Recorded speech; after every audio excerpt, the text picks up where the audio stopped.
Hi പ്രിയമുള്ള സുഹൃത്തുക്കളെ, പുതിയ നിയമം പ്രാബല്യത്തിൽ വന്ന സാഹചര്യത്തിലാണ് നമ്മളുള്ളത്.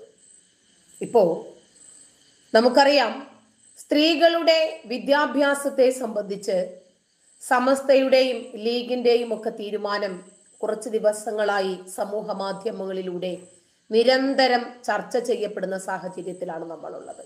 അതിന് ചില അതിരുകൾ ഉണ്ട് എന്നാണ് മുസ്ലിം പൗരോഹിത്യം പറഞ്ഞു വെക്കുന്നത്. പെണ്ണിന്റെ വിദ്യാഭ്യാസത്തെ സംബന്ധിച്ച് ഇവർക്ക് എന്താണ് അതിരുകൾ ഉള്ളത്, ഇവര് നിർണയിക്കുന്ന അതിരുകൾ എന്താണ്, അത് ആലോചിക്കണം. അപ്പോഴും പെണ്ണിനെ ഇവർക്ക് നിയന്ത്രിച്ചു കൊണ്ടുപോകണമെന്നാണ് പറയുന്നത്. പെണ്ണ് എന്ത് പഠിക്കണം, എവിടെ വരെ പഠിക്കണം, എവിടെ പഠിക്കണം, എന്തിനു പഠിക്കണം, ഇതിന്റെ എല്ലാം നിയന്ത്രണം മുസ്ലിം പൗരോഹിത്യത്തിനായിരിക്കും എന്നാണ് പറഞ്ഞു വെക്കുന്നത്. ഇന്ന് ജൂലൈ 1, 2024 പുതിയ നിയമങ്ങൾ പ്രാബല്യത്തിൽ വന്നു കഴിഞ്ഞു. നമുക്കറിയാം, മാറുന്ന രാജ്യത്തിന് മാറ്റമുള്ള നിയമം തന്നെയാണ് ആവശ്യം. 6-ാം നൂറ്റാണ്ടില് ഗോത്രകാലത്ത് പ്രവാചകൻ സ്ത്രീകളെ അടിച്ചമർത്തുകയും അടിമകളാക്കി നിയന്ത്രിക്കുകയും ചെയ്തിരുന്നത് പോലെ ഇനിയും ഞങ്ങളാണ് മുസ്ലിം പുരോഹിതർ, ഞങ്ങൾക്ക് സ്ത്രീകളെ അടിച്ചമർത്തണം എന്ന് പറയുന്ന നിയമം ഒരു ഭാഗത്തും, അഫ്ഗാനിന്റെയും താലിബാനിന്റെയും ഒക്കെ പെണ്ണിനെ പേറുയന്ത്രമാക്കി മാത്രം കാണാൻ, അങ്ങനെ മാത്രം വിധിക്കപ്പെട്ട ഒരു സമൂഹത്തിന്റെ ആളുകളാണ് സ്ത്രീകൾ എന്ന രൂപത്തിൽ സ്ത്രീകളെ അങ്ങനെ രണ്ടാം കിട പൗരയായി കാണുന്ന ഈ വിഭാഗത്തിനെതിരെ രാജ്യം പുതിയ നിയമങ്ങൾ കൊണ്ടുവരികയാണ്. അതായത് നമ്മുടെ രാജ്യത്ത് മാറ്റമില്ലാത്ത നിയമങ്ങളല്ല, മാറുന്ന കാലത്തിനനുസരിച്ച് ജനങ്ങൾ മാറി ചിന്തിക്കാൻ തയ്യാറാകുന്ന സാഹചര്യത്തിൽ ജനങ്ങൾക്ക് മാറ്റമുണ്ടാകണം, നിയമങ്ങൾക്കും മാറ്റമുണ്ടാകണം. അങ്ങനെ ഭാരതീയ ന്യായ സംഹിത ഇന്നു മുതൽ പ്രാബല്യത്തിൽ വന്നു കഴിഞ്ഞു. BJP സർക്കാർ അധികാരത്തിൽ കയറിയാൽ അവരെ അലയൻസ് ആയതുകൊണ്ട് അവർക്ക് ഒറ്റയ്ക്ക് ഒരു നിയമവും പാസ്സാക്കാൻ പറ്റില്ല എന്നും ഇനി BJPയെ നമ്മൾ പാഠം പഠിപ്പിക്കുമെന്നും ഒക്കെ പറഞ്ഞ ആളുകൾ ഇതൊക്കെ ഒന്ന് കാണുന്നുണ്ടാകും. നമുക്ക് വേണ്ടത് മോൻ ചത്താലും സാരമില്ല, മരുമകൾ വെള്ളസാരി ഉടുക്കണം എന്ന ആശയമല്ല, മറിച്ച് രാജ്യം ആര് ഭരിച്ചാലും ശരി നമ്മുടെ രാജ്യം വളർച്ചയിലേക്ക് പോകണം, പുരോഗതിയിലേക്ക് പോകണം, നവോത്ഥാനത്തിലേക്ക് പോകണം. നമുക്ക് നിർഭയം ഈ രാജ്യത്തിന്റെ നിയമങ്ങൾക്കുള്ളിൽ നിന്നുകൊണ്ട് ഇതിനകത്ത് സന്തോഷമായി സുരക്ഷിതരായി ജീവിക്കാനും സാധിക്കണം. ഇത്രയും നമുക്ക് വേണ്ടു. ഇപ്പോ ബ്രിട്ടീഷ് കാലഘട്ടത്തിലെ നിയമങ്ങളില് സമഗ്രമായ ഒരു മാറ്റം അനിവാര്യമാണ് എന്ന് നമ്മളും കുറേയായി പറയാൻ തുടങ്ങിയിട്ട്. കാരണം നമ്മുടെ നാട്ടിൽ ഇന്ന് നിലനിൽക്കുന്ന നിയമങ്ങളൊക്കെ പഴുതുകൾ ഉള്ളതാണ്, വർഷങ്ങൾ എടുക്കുന്നു അതിന്റെ ഒരു നീതിയുക്തമായിട്ടുള്ള ഒരു തീരുമാനം പ്രാബല്യത്തിൽ വരുന്നതിന് വേണ്ടി. അതുകൊണ്ട് സമഗ്രമായ മാറ്റവുമായി രാജ്യത്ത് പുതിയ ക്രിമിനൽ നിയമങ്ങൾ പ്രാബല്യത്തിൽ വന്നു കഴിഞ്ഞു. ബ്രിട്ടീഷ് ഭരണകാലത്ത് രൂപപ്പെടുത്തിയ ഇന്ത്യൻ ശിക്ഷാ നിയമം, ക്രിമിനൽ നടപടി ചട്ടം, ഇന്ത്യൻ തെളിവ് നിയമം, ഇവയ്ക്ക് പകരമായി ഭാരതീയ ന്യായ സംഹിതയാണ് ഇപ്പോൾ നിലവിൽ വന്നിരിക്കുന്നത്. ഭാരതീയ നാഗരിക സുരക്ഷാ സംഹിത, ഭാരതീയ സാക്ഷ്യ നിയമം. ഇങ്ങനെ 2024 ജൂലൈ 1 തിങ്കളാഴ്ച ഇന്നേ ദിവസം ഇത് പ്രാബല്യത്തിൽ വരുമ്പോൾ ചരിത്ര മുഹൂർത്തമാണ്, ചരിത്ര സമയമാണ്. കുറ്റകൃത്യം നടന്ന പ്രദേശം കണക്കിലെടുക്കാതെ FIR തയ്യാറാക്കുന്ന ഒരു രീതിയുണ്ട് നമ്മുടെ നാട്ടിൽ. അന്വേഷണ റിപ്പോർട്ട് 0 FIR എന്നാണ് പറയുന്നത്. പോലീസിന് ഓൺലൈനിൽ പരാതി നൽകാനാകുന്ന ഒരു സംവിധാനം, SMS-ലൂടെ സമൻസ്, മറ്റ് ഹീനമായ കുറ്റകൃത്യങ്ങളുടെ അന്വേഷണത്തിൽ പൂർണ്ണമായി വീഡിയോ ദൃശ്യം പകർത്തൽ തുടങ്ങിയ ആധുനിക നീതിന്യായ വ്യവസ്ഥയോട് ചേർന്ന് പോകുന്നതാണ് പുതിയ നിയമങ്ങൾ. അതായത് നമുക്ക് ഒരു കേസിനെ സംബന്ധിച്ച് നമ്മളൊരു കേസുമായിട്ട് പോകുമ്പോഴാണ് നമ്മൾ അതിന്റെ നൂലാമാലകളിൽ പെട്ടുപോകുന്നത്. എന്തെല്ലാം പ്രയാസങ്ങളിലാണ് നമ്മൾ ചെന്ന് പെടുന്നത്. ഇപ്പൊ ഒരാള് നമ്മളെ കൊല്ലാൻ ശ്രമിച്ചു, ശരി, എൻ്റെ വീട്ടിലൊരാള് ഒരിക്കൽ അതിക്രമിച്ച് കയറുന്നു, എന്നെ കൊല്ലാൻ വേണ്ടിയിട്ട് കയ്യിൽ ആയുധമുണ്ട്, അവൻ്റെ പേര് ഷംസു. അങ്ങനെ ഞാൻ വേഗം കൊയിലാണ്ടി പോലീസ് സ്റ്റേഷനിലേക്ക് വിളിച്ചറിയിച്ചു. അവർക്ക് വാട്സപ്പ് ലൊക്കേഷൻ ഇട്ടുകൊടുത്തു. അവരവിടെ എത്തുന്നത് വരെ ഇയാൾ എന്നെ കൊന്നിട്ടേ പോകുന്നു നിർബന്ധം പിടിച്ച് അവിടെ തന്നെ നിൽക്കുകയാണ്, വാതിലും അടച്ചിട്ട് ഞാനും. അങ്ങനെ ഒടുവിൽ എന്തായിരുന്നാലും ആളെ കീഴ്പ്പെടുത്തി. പോലീസ് വന്നു, ബാബുരാജ് സാറ് വന്നു, ഇവനെ പിടിച്ച് കെട്ടിക്കൊണ്ടുപോയി. രാവിലെ ഞാൻ പോലീസ് സ്റ്റേഷനിലെ രേഖാമൂലം പരാതി കൊടുക്കാൻ വേണ്ടി പോകുമ്പോൾ അയാളെ വെറുതെ വിട്ടിരിക്കുന്നു. അയാൾ മദ്യപിച്ചിട്ടുണ്ട് പോലും. എന്തേ, മദ്യപാനി കുത്തിയാൽ കുത്തേൽക്കില്ലേ? മദ്യപാനി കൊന്നാൽ കൊല്ലപ്പെടില്ലേ? ഇതൊക്കെ മാറേണ്ടുന്ന സാഹചര്യം അതിക്രമിച്ചു പോയിട്ടുണ്ട്. അതുകൊണ്ട് ആധുനിക നീതിന്യായ വ്യവസ്ഥകൾക്ക് നമ്മൾ അനുകൂലമായി നിന്നേ മതിയാകും. രാജ്യത്തിന്റെയും ഭരണഘടനയുടെയും എല്ലാ ധാർമ്മിക മൂല്യങ്ങളും ഉൾക്കൊള്ളുന്നവയാണ് പുതിയ നിയമങ്ങൾ എന്ന് കേന്ദ്ര സർക്കാർ ജനങ്ങളെ ബോധവൽക്കരണം ചെയ്തിട്ടുണ്ട്. ബ്രിട്ടീഷ് നിയമങ്ങളിൽ ശിക്ഷാ നടപടിക്കാണ് പ്രാധാന്യമെങ്കിൽ പുതിയ നിയമങ്ങളിൽ നീതിക്കാണ് പ്രാമുഖ്യം. ഇതാണ് കേന്ദ്ര ആഭ്യന്തരമന്ത്രി അമിത്ഷാ നമ്മുടെ രാജ്യത്തിന് വാഗ്ദാനം ചെയ്യുന്നത്. ഇത് ഇന്ത്യക്കാർ ഈ ആധുനിക കാലഘട്ടത്തിൽ നിർമ്മിച്ച പുതിയ നിയമമാണ്. ഇന്ത്യൻ പാർലമെന്റ് ആണിത് ചർച്ച ചെയ്ത് അംഗീകരിച്ചത്. കൊളോണിയൽ ക്രിമിനൽ നീതി നിയമങ്ങൾക്ക് ഇവിടെ അവസാനമാകുന്നു. കേവലം പേരുമാറ്റമല്ല സംഭവിച്ചത്, ആത്മാവും ശരീരവും സത്തയും മാറിയിട്ടുണ്ട്, അടിമുടി മാറിയിട്ടുണ്ട്. നമ്മൾ വിചാരിക്കുന്നത് പോലെ ആ കേവലം ഒരു പേരല്ലേ മാറിയിട്ടുള്ളൂ. ഇന്ത്യൻ പീനൽ കോഡ് എന്നുള്ളത് ഭാരതീയ ന്യായ സംഹിത എന്ന് മാത്രമല്ലേ മാറ്റിയിട്ടുള്ളൂ എന്ന് പറയുന്ന ആളുകൾ ചെവി തുറന്ന് കേൾക്കണം. പുതിയ നിയമങ്ങൾ, മാറുന്ന ലോകത്തിന് മാറ്റത്തിരുത്തലുകൾക്ക് വിധേയമായ നിയമമാണ് ആവശ്യം. 6-ാം നൂറ്റാണ്ടിന്റെ ഗോത്രകാലത്ത് അള്ളാഹുവിന്റെ നിയമങ്ങൾ, ആ ഗോത്ര തലവനുണ്ടാക്കിയ നിയമങ്ങൾ, പ്രവാചകനുണ്ടാക്കിയ നിയമങ്ങൾ, അതിന്റെ വള്ളിക്കോ പുള്ളിക്കോ പോലും വ്യത്യാസമില്ലാതെ ഇന്നും അത് അങ്ങനെ തന്നെ തുടർന്നു പോകണം എന്ന് പറയുന്ന ഒരു സമൂഹത്തിന് മാത്രം ഇതൊരു പക്ഷേ ദഹിക്കണമെന്നില്ല. ഇന്ത്യൻ ശിക്ഷാ നിയമത്തിന് അഥവാ IPC, അതിന് പകരമായി ഭാരതീയ ന്യായ സംഹിത, BNS അഥവാ ക്രിമിനൽ നടപടി ചട്ടം, CRPC എന്നൊക്കെ പറയില്ലേ, അതിന് പകരമായിട്ടാണ് ഭാരതീയ നാഗരിക് സുരക്ഷ സംഹിത BNSS. തെളിവ് നിയമം അതായത് എവിഡൻസ് ആക്ട്, അതിന് പകരമായി ഭാരതീയ സാക്ഷ്യ അധിനിയം. BSA. ഇങ്ങനെ പുതിയ നിയമങ്ങളാണ് സർക്കാർ വിജ്ഞാപനം ചെയ്തിരിക്കുന്നത്. നിലവിലുള്ള നിയമങ്ങളും അതിന്റെ ശിക്ഷകളിലുമൊക്കെ മാറ്റമുണ്ട്. ഒരുപാട് മാറ്റത്തിരുത്തലുകൾ, ചില നിയമങ്ങളൊക്കെ അടിമുട്ടി മാറിയിട്ടുണ്ട്. അപ്പോ കണ്ണൂർ സിറ്റി പോലീസ് കമ്മീഷണറായ അജിത് കുമാർ ഈ വിഷയത്തെ സംബന്ധിച്ച് ഏതാണ്ട് ജില്ലകൾ തോറും കൗൺസിലിങ്ങും കൺവെൻസിങ്ങും ഒക്കെ സംഘടിപ്പിച്ച്, പ്രത്യേകിച്ച് സോഷ്യൽ മീഡിയയുടെ കാലഘട്ടമായതുകൊണ്ട് തന്നെ അതിലൂടെ നല്ല രൂപത്തിൽ ജനങ്ങളെ ഈ നിയമത്തെ സംബന്ധിച്ച് ബോധവൽക്കരണം നടത്തുന്നുണ്ട്. അതായത് നമ്മൾ മനസ്സിലാക്കണം, നമ്മളിപ്പോ ജീവിക്കുന്നത് ഒരു സോഷ്യൽ മീഡിയ കാലഘട്ടത്തിലാണ്. സജീവമായ വലിയ രൂപത്തിലുള്ള ഒരു വെല്ലുവിളിയാണ് സൈബർ മീഡിയകൾ നമുക്കെതിരെ തിരിക്കുന്നത്. നമ്മളെ ടാർഗറ്റ് ചെയ്യുകയാണ്. നിങ്ങൾ നോക്കണം, ഉച്ചയ്ക്ക് ഞാൻ ചെയ്ത ഒരു ലൈവില് ഇവരെ റിപ്പോർട്ട് അടിക്കണമെന്ന് മാത്രം പറയുന്ന 120ഓളം മെസ്സേജുകൾ. ഇത് തമാശയായിട്ട് നിങ്ങൾ കാണരുത്. എന്തിനാണെന്നറിയാമോ? ഈ എതിർ ശബ്ദങ്ങളെ അവർക്ക് ഉൾക്കൊള്ളാൻ സാധിക്കുന്നില്ല. ഈ എതിർ ശബ്ദങ്ങളെ എങ്ങനെയും ഇല്ലാതാക്കാൻ ശ്രമിക്കുന്നു. ഞാൻ ഉയർത്തിവിടുന്ന വിഷയങ്ങൾക്ക് ഇവർക്ക് മറുപടി പറയാനില്ല. ഞാൻ ഉന്നയിക്കുന്ന വിമർശനങ്ങൾക്ക് മറുപടി പറയാനില്ല. അസഹിഷ്ണുതയോടുകൂടി മാത്രം സകല വിഷയങ്ങളെയും കാണുന്ന ഇവർക്ക് മനസ്സിലാകുന്നില്ല. കാരണം ഇവരിപ്പോഴും 6-ാം നൂറ്റാണ്ടിന്റെ ഹൃദയം കൊണ്ടാണ് ചിന്തിച്ചുകൊണ്ടിരിക്കുന്നത്.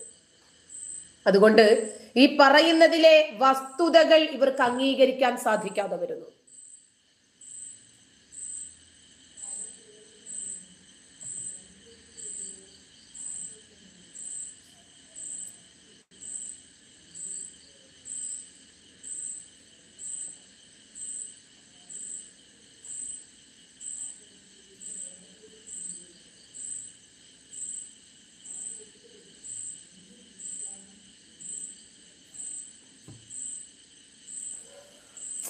അതായത് പറയുന്ന വസ്തുതകളെ അംഗീകരിക്കാനോ പറയുന്ന വിമർശനങ്ങൾക്ക് മറുപടി പറയാനോ ആശയപരമായി സാധിക്കാതെ വരുമ്പോൾ അവർ ആയുധമെടുക്കുന്നില്ലേ?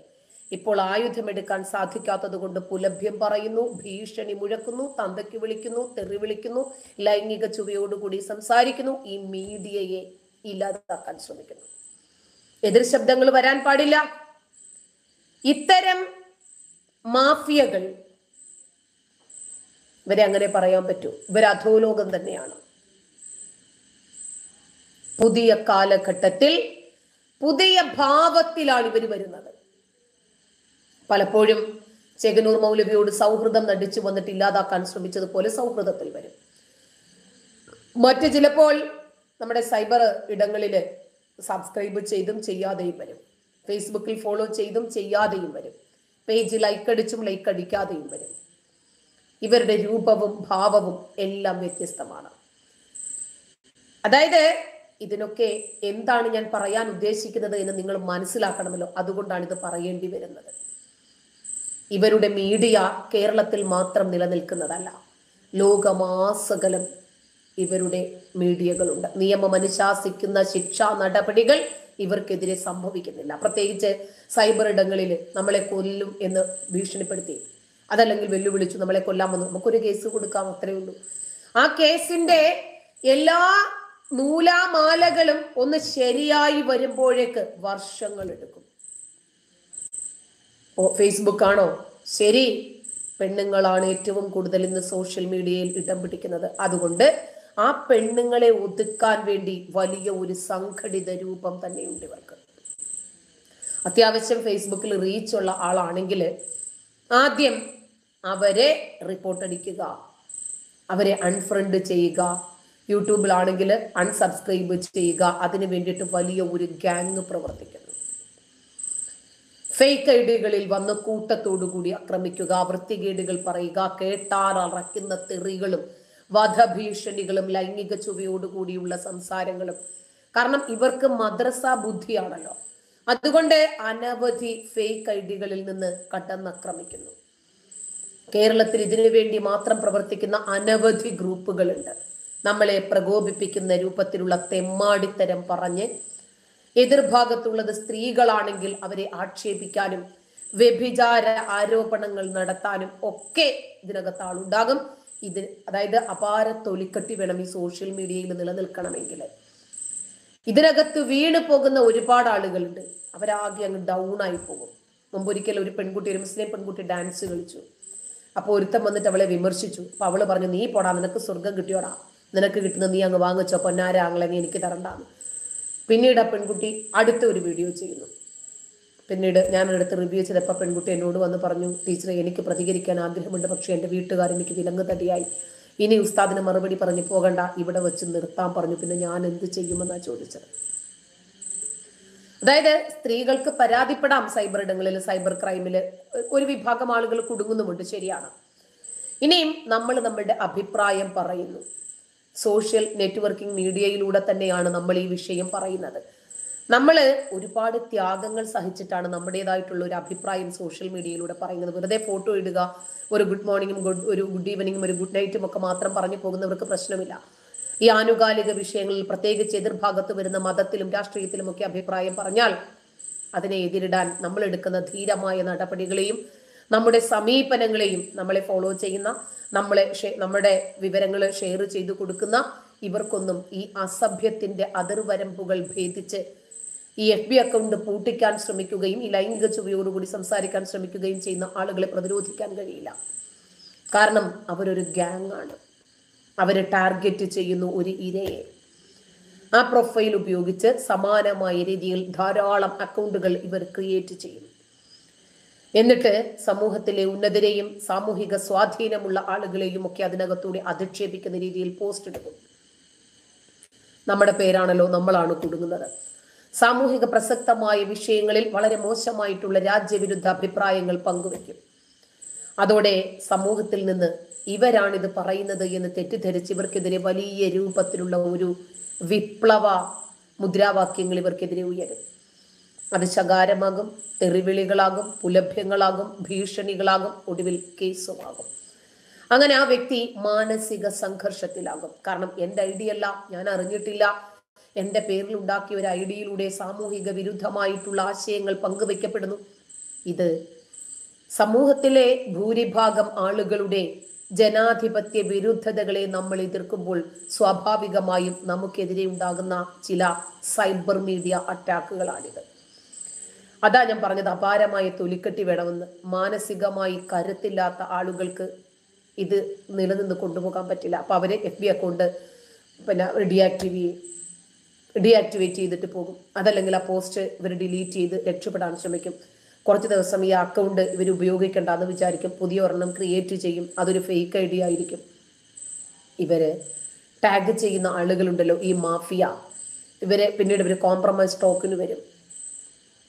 മേലിൽ ഈ രൂപത്തിൽ നിങ്ങൾ ഞങ്ങളുടെ മതത്തിനെതിരെ, ഞങ്ങളുടെ രാഷ്ട്രീയത്തിനെതിരെ നിങ്ങൾ ഇത്തരം പോസ്റ്റുകൾ ഇടുകയോ അഭിപ്രായങ്ങൾ പറയുകയോ ചെയ്യരുത്. ചില ആളുകൾ പണം നൽകും, കോംപ്രമൈസ് ചെയ്യും, സമ്മതിക്കും, സെറ്റിലാകും. ഇതാണ് പുതിയ സൈബർ മീഡിയയുടെ അധോലോകം. ഇത്തരത്തിൽ അനുഭവപ്പെട്ട ഒരുപാട് ആളുകൾ ഉണ്ടാകും. ഞാനതിന് പല തവണകളിൽ എന്നെ കുടുക്കാൻ ശ്രമിച്ചെങ്കിലും ഞാൻ വീണിട്ടില്ല. അതാ ഞാൻ പറഞ്ഞത്, അപാരമായ ഗഡ്സും തൊലിക്കട്ടിയും വേണമെന്ന്.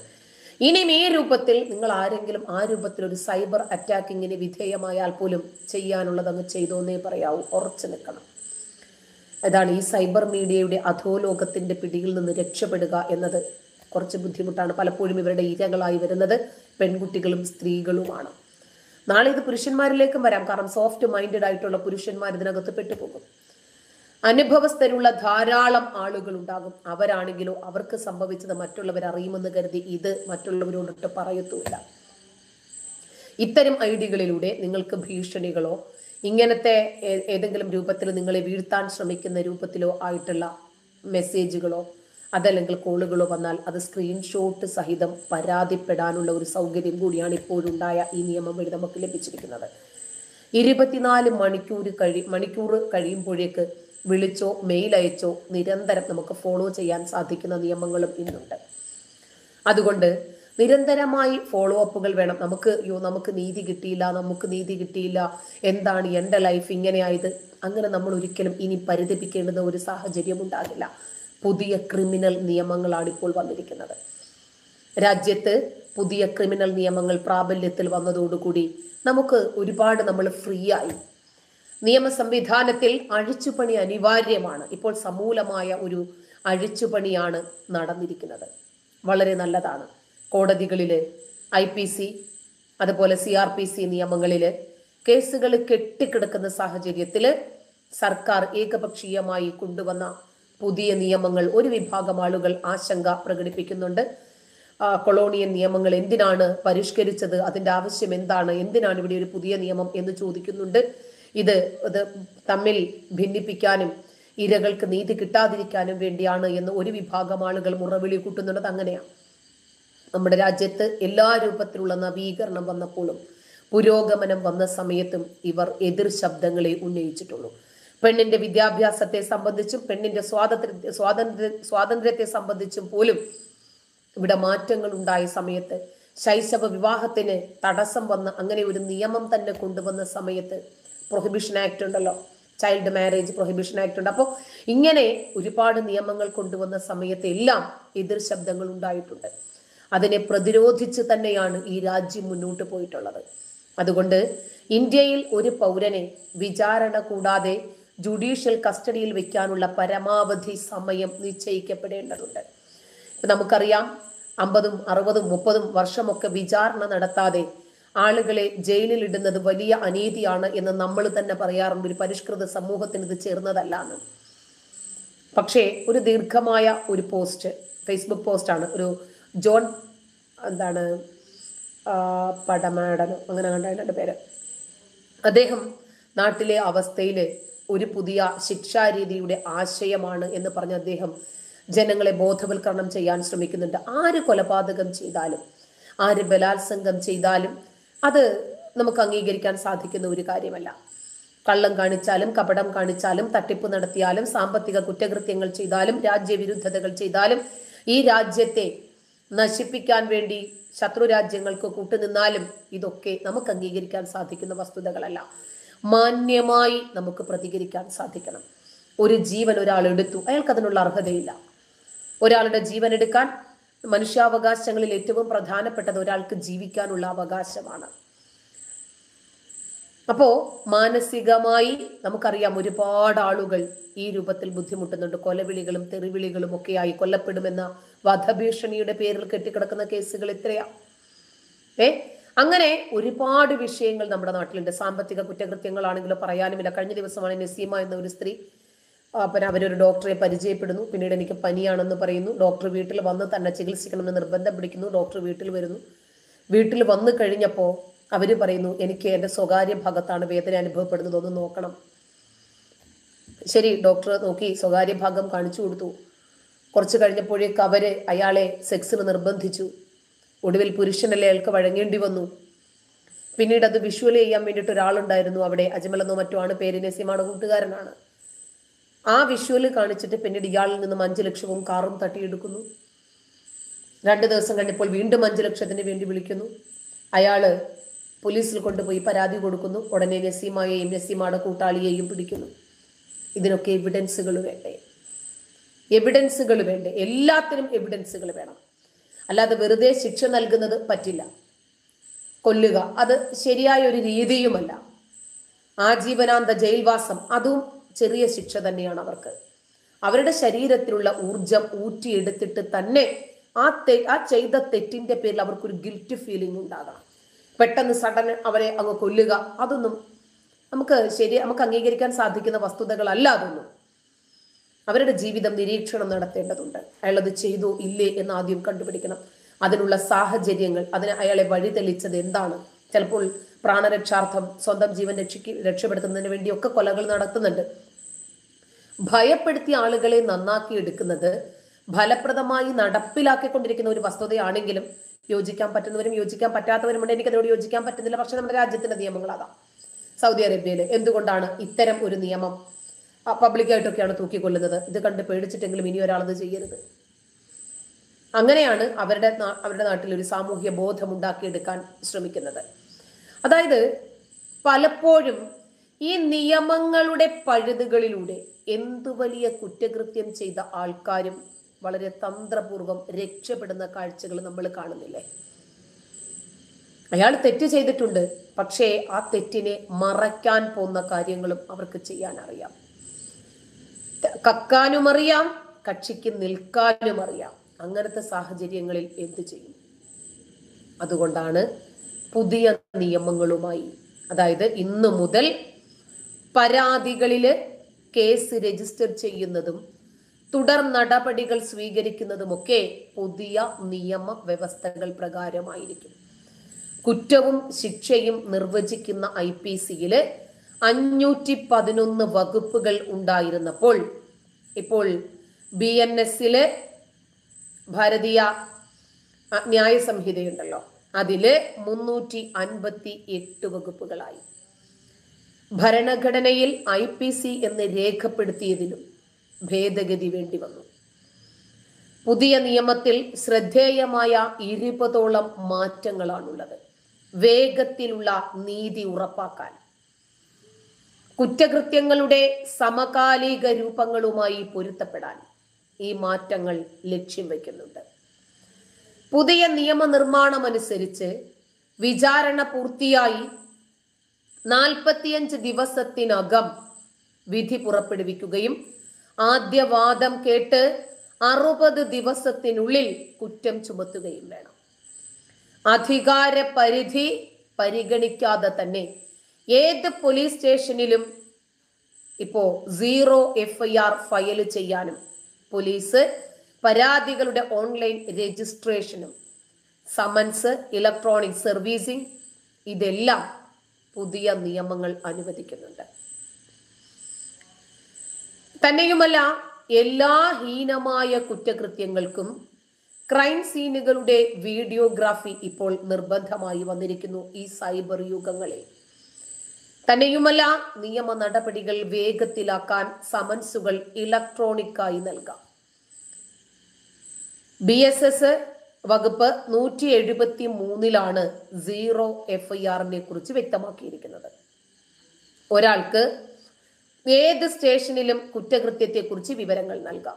മുമ്പ് നമ്മുടെ ആ അതിർത്തി, നമുക്ക് ഒരു സ്റ്റേഷൻ ലിമിറ്റ് ഉണ്ട്, അതിലേ പറ്റുമായിരുന്നുള്ളൂ. പോലീസിന് കേസെടുക്കാൻ പറ്റുന്ന കുറ്റമാണെങ്കിൽ സ്റ്റേഷൻ പരിധിയിൽ അല്ലെന്നതിന്റെ പേരിൽ കേസ് എടുക്കാതിരിക്കാൻ സാധിക്കില്ല. പരിധിക്ക് പുറത്തുള്ള സംഭവമാണെങ്കിൽ 0 FIR രജിസ്റ്റർ ചെയ്ത് ബന്ധപ്പെട്ട സ്റ്റേഷനിലേക്ക് കൈമാറണം. ബലാത്സംഗം പോലെയുള്ള കേസിലാണ് വിവരം ലഭിക്കുന്നതെങ്കിൽ പ്രാഥമിക അന്വേഷണം നടത്തണം. സ്ത്രീകൾക്കും കുട്ടികൾക്കും എതിരായ കുറ്റകൃത്യങ്ങളിൽ പുതിയ അധ്യായം കൂട്ടിച്ചേർത്തു. പ്രായപൂർത്തിയാവാത്ത പെൺകുട്ടിയെ കൂട്ടബലാത്സംഗം ചെയ്താൽ വധശിക്ഷയോ ജീവപര്യന്തം തടവോ ആണ് പുതിയ നിയമത്തിൽ പറയുന്നത്. അതായത് നമുക്കറിയാം, നമ്മുടെ നാട്ടിൽ ഒരിക്കൽ ഒരു പെൺകുട്ടിയെ പീഡിപ്പിച്ചു. ആ പീഡനത്തിന് ഇയാൾ അകത്തായി. ജാമ്യത്തിനിറങ്ങി വന്നു കഴിഞ്ഞാൽ ആ കേസ് കൊടുത്ത പെൺകുട്ടിയെ കൊല്ലുകയോ ആ കേസിന് മുന്നിട്ട് നിന്ന് ആ പെൺകുട്ടിയുടെ പിതാവിനെ കൊല്ലുകയോ ഒക്കെ ചെയ്യുന്ന സംഭവങ്ങൾ നിരവധി നമ്മൾ നിരന്തരം വായിക്കുകയും അറിയുകയും ചെയ്തുകൊണ്ടേയിരിക്കുന്നു ഈ കാലഘട്ടത്തിൽ. അതുകൊണ്ട് നമ്മൾ 1860 നിലവിൽ വന്ന Indian penal code, 1973 criminal procedure code, 1872 Indian തെളിവ് നിയമം, ഇതൊക്കെ മാറേണ്ടതില്ലേ? എത്ര നൂറ്റാണ്ടായി ഇതിൻ്റെയൊക്കെ പഴക്കം. സാമൂഹിക സേവനം തന്നെയാണ് ഈ പുതിയ ശിക്ഷ പ്രതിനിധാനം ചെയ്യുന്നത്. IPCയിൽ 5 തരം ശിക്ഷയെ കുറിച്ചേ പറയുന്നുള്ളൂ. വധശിക്ഷ, ജീവപര്യന്തം, തടവ്, കഠിന തടവ്, സ്വത്ത് കണ്ടുകെട്ടൽ, പിഴ.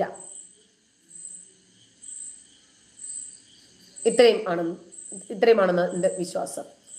ഇതിന് പുറമെ സാമൂഹിക സേവനവും പുതിയ ശിക്ഷയായി BNSൽ ഇടം നേടിയിട്ടുണ്ട്. അതായത് നമുക്ക് എപ്പോഴും ആനുകൂല്യങ്ങൾ വേണം നിയമത്തിന്റെ. അതൊരിക്കലും വേട്ടക്കാർക്ക് അനുകൂലമായിരിക്കുകയും ചെയ്യരുത്. 1973 ക്രിമിനൽ നടപടി ചട്ടം, 1872 ഇന്ത്യൻ എവിഡൻസ് ആക്ട്, ഇതിന് പകരമാണ് ഇന്ന് ജൂലൈ 1 ഭാരതീയ ന്യായ സംഹിതയും ഭാരതീയ നാഗരിക സുരക്ഷാ സംഹിതയും ഭാരതീയ സാക്ഷ്യ അധിനിയം ഇതാണ് പ്രാബല്യത്തിൽ വന്നിരിക്കുന്നത്. പുതിയ പരിഷ്കാരങ്ങൾക്കെതിരെ കൊളോണിയൽ നിയമങ്ങളുടെ പൊളിച്ചെഴുത്ത് എന്ന പേരിൽ കേന്ദ്ര ആഭ്യന്തര മന്ത്രി ഷാ പാർലമെന്റിൽ അവതരിപ്പിച്ച പുതിയ ക്രിമിനൽ നിയമങ്ങൾക്കെതിരെ ശക്തമായ രൂപത്തിലുള്ള വിമർശനം ഒരു ഭാഗത്ത് നിന്ന് ഉയരുന്നുണ്ട്. നിയമവിദഗ്ധരും പ്രതിപക്ഷവും ഉയർത്തുന്ന വിമർശനങ്ങൾ വളരെ രൂക്ഷമാണ്. അമ്മയെ തല്ലിയാലും 2 പക്ഷമുള്ള നാടാണ് നമ്മുടെ നാട്. അതുകൊണ്ട് രാജ്യത്തിന്റെ വികസനമല്ല ചില ആളുകളെ സംബന്ധിച്ചിടത്തോളം ലക്ഷ്യം. അതല്ലെങ്കിൽ നമ്മുടെ കുടുംബത്തിന്റെ എന്തെങ്കിലും പോരായ്മകൾ വേറൊരു രാജ്യത്ത് ചെന്ന് പറയേണ്ട കാര്യമില്ലല്ലോ. അതായത് ചിലര് പറയാ, ഇന്നലെ ഞാൻ ഉറങ്ങാൻ കിടന്നപ്പോ ഇങ്ങനെ ഒരു നിയമം ഉണ്ടായിരുന്നില്ല, ഇന്നിപ്പോ ഇതാ നിയമം. പോപ്പുലർ ഫ്രണ്ടുകാരെന്താ പറഞ്ഞത്? ഇന്നലെ ഞാൻ സ്വസ്ഥമായിട്ട് ഉറങ്ങാൻ കിടന്നു, രാവിലെ ഞാൻ ഉറക്കം എഴുന്നേൽക്കുന്നത് തീഹാർ ജയിലിലായിരിക്കുമെന്ന് ഞാൻ അറിഞ്ഞില്ല. ചെയ്തതിന്റെ പരിധി വെച്ച് നോക്കുമ്പോൾ അങ്ങനെയൊക്കെ തന്നെ സംഭവിക്കുമെന്ന് ചിന്തിക്കണ്ടേ? എന്നിട്ട് പറയാണ്, എൻ്റെ അപ്പനും നിന്റെ അപ്പനും സംസാരിച്ച നിയമം, എൻ്റെ അപ്പനും നിന്റെ അപ്പനും ബാധിച്ചു വന്ന നിയമം, നമ്മൾ അംഗീകരിച്ചു വന്ന നിയമം ഒക്കെ മാറ്റി പുതിയ നിയമം അനുസരിക്കാൻ ഞാനും എൻ്റെ മകനും മകന്റെ മകനും ഒക്കെ ബാധ്യസ്ഥനായിരിക്കുന്നു എന്ന്. അതിനിപ്പോ എന്താ പ്രശ്നം? മാറ്റം വേണ്ടേ? നമ്മളിപ്പോ ഒരു വീട്ടിൽ താമസിക്കുന്നു, 10-20 വർഷമായി ആ വീട്ടിൽ തന്നെ താമസിക്കുന്നെങ്കിൽ സ്വാഭാവികമായിട്ടും അതിന്റെ കേടുപാടുകൾ മെയിൻ്റനൻസ് ചെയ്ത് കുറച്ചുകൂടി ആ വീടിന്റെ സൗകര്യങ്ങളൊക്കെ ഒന്ന് മെച്ചപ്പെടുത്തി മുന്നോട്ട് പോകുക തന്നെ തരമുള്ളൂ. നമ്മൾ അങ്ങനെയാണ്. കഴിഞ്ഞ വർഷത്തെ നമ്മളല്ല ഈ വർഷമുള്ളത്. നമ്മൾ കുറച്ചുകൂടി മാറ്റത്തിരുത്തലുകൾക്ക് വിധേയമായിക്കൊണ്ടിരിക്കുക. നമ്മൾ ജീവിച്ചു വന്ന സാഹചര്യത്തിലല്ല ഇന്ന് നമ്മുടെ മക്കൾ ജീവിക്കുന്നത്. അതുകൊണ്ട് സ്വാതന്ത്ര്യ ദിനത്തില് രാജ്യത്തെ നിയമമാറ്റ പ്രക്രിയയിൽ നമ്മൾ അംഗമാകാൻ കഴിഞ്ഞു.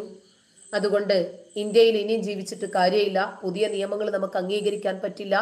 ഇവര് അട്ടിമറിയാണ് നടത്തിയിരിക്കുന്നത്. സ്വാഭാവികമായും ഏതൊരു നന്മയ്ക്കുമെതിരെ എല്ലാ കാലഘട്ടത്തിലും എതിർ ശബ്ദങ്ങൾ ഉണ്ടായിട്ടുണ്ട്. ആ എതിർ ശബ്ദങ്ങളെ പ്രതിരോധിക്കാൻ എല്ലാ തരത്തിലുള്ള കഴിവും ആർജിച്ചിട്ട് തന്നെയാണ് ഇന്നത്തെ ദിവസം ഒരു പുതിയ നിയമത്തിന് നാന്ദി കുറിച്ചിരിക്കുന്നത്. അതായത് രാജ്യം തീരുമാനിക്കും ഒരു രാജ്യത്തിന്റെ നിയമം എങ്ങനെയായിരിക്കണമെന്ന്. അതല്ലാതെ നമ്മുടെ നാട്ടില് ഒരു പെണ്ണിടുന്ന ഉടുപ്പ് അതല്ലെങ്കിൽ അവളിടുന്ന പാന്റ് അതിന് ഇറക്കം എത്രയുണ്ട്, അത് കക്ഷം കാണുന്നുണ്ടോ, അവളുടെ തൊട കാണുന്നുണ്ടോ, അവളുടെ മാറിടത്തിന്റെ ആകൃതി കാണുന്നുണ്ടോ, ഇതല്ല സാംസ്കാരികമായ വികാസം. ഒരു പെണ്ണിന്റെ പിന്നാലെ ഡിജിറ്റൽ ക്യാമറയുമായിട്ട് പോകുന്നതാണ് സാമൂഹിക സാംസ്കാരികത എന്ന് ധരിക്കരുത്. സ്വാതന്ത്ര്യവും ജനാധിപത്യവും മതേതരത്വവും സ്ത്രീ സമത്വവും ഒക്കെ ഈ രാജ്യത്തിന്റെ മുഖമുദ്രയാണ്.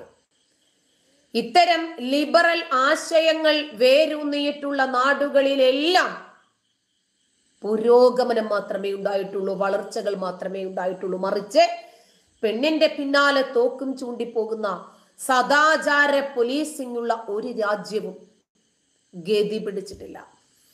അതുകൊണ്ട് ഈ പെണ്ണിന്റെ വിദ്യാഭ്യാസത്തിന് അതിരുകളിടുന്ന ആളുകളെ സംബന്ധിച്ചിടത്തോളം അവർക്ക് സ്വാതന്ത്ര്യം വേണ്ട, അവർക്ക് മതപരമായിട്ടുള്ള ഭരണം, ജനാധിപത്യം വേണ്ട, മത ആധിപത്യം, മതേതരത്വം വേണ്ട, മതം മാത്രം, സ്ത്രീ സമത്വം വേണ്ട, ഞങ്ങൾക്ക് സ്ത്രീകളെ അടക്കി ഭരിക്കാൻ സാധിക്കണം. അവരെപ്പോഴും പെണ്ണിന്റെ ശബ്ദം ഉയരുന്നുണ്ടോ, പെണ്ണ് പെർഫ്യൂം അടിക്കുന്നുണ്ടോ, പെണ്ണ് പുരുകം ത്രെഡ് ചെയ്യുന്നുണ്ടോ, ഇങ്ങനെ പെണ്ണ് എന്ത് ചെയ്യുന്നു, പെണ്ണ് പെണ്ണ് പെണ്ണ് പെണ്ണ്, ഇതാണ് ഇവരുടെ ആകെ നവോത്ഥാനം. അതുകൊണ്ടാണ് ഞങ്ങൾ വിദ്യാഭ്യാസത്തിനെതിരല്ല പെണ്ണുങ്ങളെ സംബന്ധിച്ചിടത്തോളം, പക്ഷേ അതിന് ചില അതിരുകളുണ്ട് എന്ന് പറയുമ്പോൾ ആ അതിരുകളുടെ ലിമിറ്റ് എന്താണ് എന്ന് പറയണം. മനസ്സിലായ? പടിഞ്ഞാറൻ യൂറോപ്പിലും അമേരിക്കയിലും ഒക്കെ സ്ത്രീകൾ അവർക്കിഷ്ടമുള്ള വേഷം ധരിച്ച് അവർക്കിഷ്ടമുള്ളത്ര വിദ്യാഭ്യാസം ചെയ്ത് അവർക്കിഷ്ടമുള്ള മേഖലയിൽ സ്വൈരമായി പണിയെടുത്ത് പണമുണ്ടാക്കി സാമ്പത്തിക സ്വാതന്ത്ര്യം നേടി അവരുടെ അഭിരുചിക്കനുസരിച്ചിട്ടുള്ള ജീവിത ശൈലി അവർ തിരഞ്ഞെടുക്കുന്നു. സയൻസിലും സാങ്കേതിക വിദ്യയിലും വലിയ രൂപത്തിൽ കുതിപ്പുണ്ടായ രാജ്യങ്ങളിലെല്ലാം സ്ത്രീകൾ സ്വതന്ത്രരാണ്.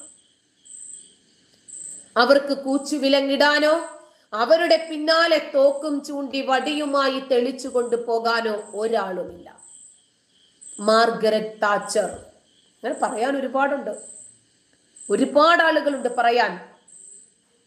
അതുകൊണ്ട് അത് മുതൽ തുടങ്ങി മദർ തെരേസ വരെയുള്ള ലോക പ്രശസ്തരായ ആളുകളെ സംബന്ധിച്ചിടത്തോളം അവരൊന്നും പർദ്ദയും മക്കനയും ധരിച്ചിട്ടല്ല ഈ ലോകത്തോട് അവർ സമരസപ്പെട്ടു പോന്നിട്ടുള്ളത്. എതിർ ശബ്ദങ്ങളോട് ആശയപരമായ സമീപനങ്ങളും വിമർശനങ്ങളും അവർ സ്വീകരിച്ചിട്ടുള്ളത്. പെണ്ണിന്റെ ഉടുപ്പിൽ അതല്ലെങ്കിൽ പെണ്ണിന്റെ തലമുടി ഒന്ന് കാണുന്നതിൽ പെണ്ണൊന്ന് ലിപ്സ്റ്റിക് ഇടുകയോ ഒന്ന് പൗഡർ ഇടുകയോ അതല്ലെങ്കിൽ ഒന്ന് മേക്കപ്പ് ഇടുകയോ ചെയ്താൽ ഉടനെ അസ്വസ്ഥരാകുന്ന, അതിൽ വേവലാതിപ്പെടുന്ന, പെണ്ണ് കാർ ഓടിച്ചു പോകുന്നു, പെണ്ണ് ഒറ്റയ്ക്ക് സഞ്ചരിക്കുന്നു, പെണ്ണ് പാന്റ് ഇടുന്നു, പെണ്ണിന്റെ കക്ഷം കാണുന്നു, പെണ്ണിന്റെ മാറിടത്തിന്റെ പകുതി കാണുന്നു, ഈ പ്രാകൃതമായ സമൂഹത്തിന്റെ ഈ ചിന്താഗതി ഉണ്ടല്ലോ, ഇതിനാണ് ചികിത്സ വേണ്ടത്. മതം ഇവരുടെ ബ്രെയിനിനെ അന്ധതയിലാക്കിയിരിക്കുന്നു. അതുകൊണ്ട് ഈ മതബോധവും പൊതുബോധവും തമ്മിൽ ഒരിക്കലും കൂടിക്കലർന്നു പോകില്ല. അത് ആനയും ആടും പോലെ വൈജാത്യങ്ങളുണ്ട്. സ്ത്രീകളുടെ ഡ്രസ് കോഡ്, അയ്യോ പെണ്ണങ്ങനെ ഉറക്കെ സംസാരിക്കാൻ പാടുണ്ടോ, നമ്മളിപ്പോ ചോദിച്ച ഉടനെ അവളാണ് വന്ന് വാതിൽ തുറന്നു തന്നത്. എന്താ അവള് വാതിൽ തുറന്നു തന്ന പ്രശ്നം? അവളൊന്ന് ഒറ്റയ്ക്ക് പോയാൽ എന്താ പ്രശ്നം? ഒരല്പം വൈകി ജോലി കഴിഞ്ഞിട്ട് വന്നാൽ എന്താണ് പ്രശ്നം? അപ്പൊ ഇങ്ങനെ പെണ്ണിനെ കറുത്ത ചാക്കിനകത്ത് മൂടിക്കെട്ടി ചൂളയ്ക്ക് വെക്കാൻ വേണ്ടി ഈ ജനാധിപത്യ വ്യവസ്ഥയെയോ സെക്യുലർ ഭരണഘടനയെയോ ഒരു ലിബറൽ സൊസൈറ്റിയെയോ നിങ്ങൾ നോക്കണ്ട. മറിച്ച് മതം കാരണം അന്ധത ബാധിച്ചിരിക്കുന്ന ഒരു സമൂഹം ഒരു പക്ഷേ ആ രൂപത്തിൽ നിങ്ങളുമായിട്ട് പൊരുത്തപ്പെട്ട് കോംപ്രമൈസ് ചെയ്തു പോകും. ഇസ്ലാമിക രാജ്യങ്ങളിൽ പോലും കൃത്യമായിട്ടുള്ള ഉദാഹരണങ്ങളുണ്ട്. അതുകൊണ്ട് പുരുഷന്മാരുടെ ആധിപത്യം നിലനിൽക്കുന്ന ഒരുപാട് സംസ്ഥാനങ്ങൾ നമ്മുടെ നാട്ടിലുണ്ട്. അതിന് എല്ലാ മതത്തിലുമുണ്ട്. പക്ഷേ സ്ത്രീ സ്വാതന്ത്ര്യം അർഹതി എന്ന് പറഞ്ഞ് ഹിന്ദുക്കൾ പൊതുരംഗത്ത് ഇറങ്ങുന്നില്ല. സ്ത്രീകൾക്ക് സ്വാതന്ത്ര്യം വേണ്ടെന്നാണ് ഞങ്ങളുടെ മനുസ്മൃതിയിൽ പറഞ്ഞത്. അതുകൊണ്ട് ഒരു കയ്യിൽ മനുസ്മൃതിയും പൊക്കിപ്പിടിച്ച് മറുകയിൽ ഒരു പെണ്ണിന്റെ ബിക്കിനിയും പൊക്കിപ്പിടിച്ചിട്ട് അവരാരും ധർണ നടത്താനോ പ്രതിഷേധങ്ങൾക്കോ ഒന്നും വരുന്നില്ല. മാറുന്ന കാലഘട്ടം, അതിനനുസൃതമായിട്ടുള്ള ഒരു മാറ്റം. നമുക്കറിയാം, ഇന്ത്യയിലെ പരമോന്നത പദവിയിലെത്തിയ ഒരുപാട് ആളുകളുണ്ട്. ഈ സ്ത്രീ ജനങ്ങളെല്ലാം സുപ്രീം കോടതി ജഡ്ജി ഫാത്തിമ റഹ്മാൻ അടക്കം ഇവരൊക്കെ ആ നിലയിലെത്തിയത് മതത്തിന്റെ അതിർവരമ്പുകൾ വകുന്നു മാറ്റി ചിലതിനെ വേരോടെ പിഴുതെറിഞ്ഞ് അത്തരം എതിർ ശബ്ദങ്ങളോട് സമരം ചെയ്ത് യുദ്ധം ചെയ്ത് തന്നെയാണ് അവരൊക്കെ മുന്നോട്ട് പോയിട്ടുള്ളത്. വലിയ തോതിലുള്ള വ്യവസായവൽക്കരണത്തിന് വിധേയമായ ഈ മതം ഇന്ന് ഏത് രാജ്യത്തിന് ആർക്കു വേണം? ഷോപ്പുകളില്, മാർക്കറ്റുകളില്, അതുപോലെ കല്യാണപ്പുരകളില്, മരണ വീടുകളില്, ഇവിടൊക്കെ മുഴുവനും പെണ്ണുങ്ങളാണ് എന്ന് പറയുമ്പോൾ ഇവർക്ക് പെണ്ണുങ്ങളോട് എന്താ ഇത്രമാത്രം അമർഷം? അവര് ട്രൗസർ ഇടുന്നെന്നോ, അവര് വിദ്യാഭ്യാസം നേടുന്നെന്നോ, അവർ ഉറക്ക സംസാരിക്കുന്നെന്നോ, അവര് ചിരിക്കുന്നെന്നോ, അവര് പാട്ട് പാടുന്നെന്നോ, സോഷ്യൽ മീഡിയകളിൽ അവർ ഇടപെടുന്നെന്നോ, ബർമുട ഇടുന്നെന്നോ, അതുപോലെയുള്ള കാഷ്വൽ വസ്ത്രങ്ങൾ ധരിച്ചവർ കടയിലിരിക്കുന്നെന്നോ, തെരുവുകളിലൂടെ അവർ അങ്ങോട്ടും ഇങ്ങോട്ടും നടക്കുന്നെന്നോ, ഹോട്ടലുകളിൽ റിസപ്ഷനിസ്റ്റ് ആയിട്ട് അവരിയ്ക്കുന്നെന്നോ, ഇതൊക്കെയാണോ ഇന്നത്തെ പ്രശ്നം? അതായത് ഇവർക്കൊരിക്കലും സ്ത്രീകൾ ഉന്നതിയിലേക്ക് വരരുത്. പെണ്ണുങ്ങൾ അവർക്ക് കംഫർട്ടബിൾ ആണ് എന്ന് തോന്നുന്ന വേഷം അവര് സാറ്റിസ്ഫാക്ഷനോടുകൂടി ധരിക്കട്ടെ. അത്തരം ഡ്രസ്സുകൾ ധരിക്കുന്ന ഒരു രാജ്യത്തിന്റെയും നവോത്ഥാനം എവിടെയും ഇടിഞ്ഞു വീണിട്ടില്ല. അവരുടെ ഒന്നും സംസ്കാരം ഒരു ഓടയിലും വീണും മലിനമായിട്ടില്ല. ഇരുട്ടിൽ നിന്ന് വെളിച്ചത്തിലേക്ക് പ്രവേശിക്കാൻ വേണ്ടി സ്ത്രീകൾ അവരുടെ മതം വലിച്ചെറിഞ്ഞ് അവർ അവരുടേതായിട്ടുള്ള ഒരു വ്യക്തിത്വ ബോധവും വ്യക്തിത്വ വികാസവും നേടാനിറങ്ങുമ്പോൾ പെൺകുപ്പായമൊക്കെ ഒരു ഇഷ്യൂവായി നമ്മുടെ സമൂഹത്തിലേക്ക് കൊണ്ടുവരുന്നത് ഈ മതപുരോഹിതന്മാരാണ്. വെളിച്ചത്തിൽ നിന്നും ഇരുട്ടിലേക്ക് കൂപ്പുകുത്തിപ്പോയ ഇറാനിന്റെയും അഫ്ഗാനിന്റെയും ഒക്കെ അവസ്ഥ എന്താ? അവർക്കറിയാം, അവര് അന്ധകാരത്തിന്റെ അകത്തളങ്ങളിലാണ് ജീവിക്കുന്നത്. പക്ഷേ അവർക്ക് വ്യക്തിത്വമില്ല, അസ്തിത്വമില്ല, സ്ത്രീത്വമില്ല. എന്തിനേറെ സ്വന്തമായി ഒരു അഭിപ്രായമോ മുഖമോ പോലും അവർക്കില്ല.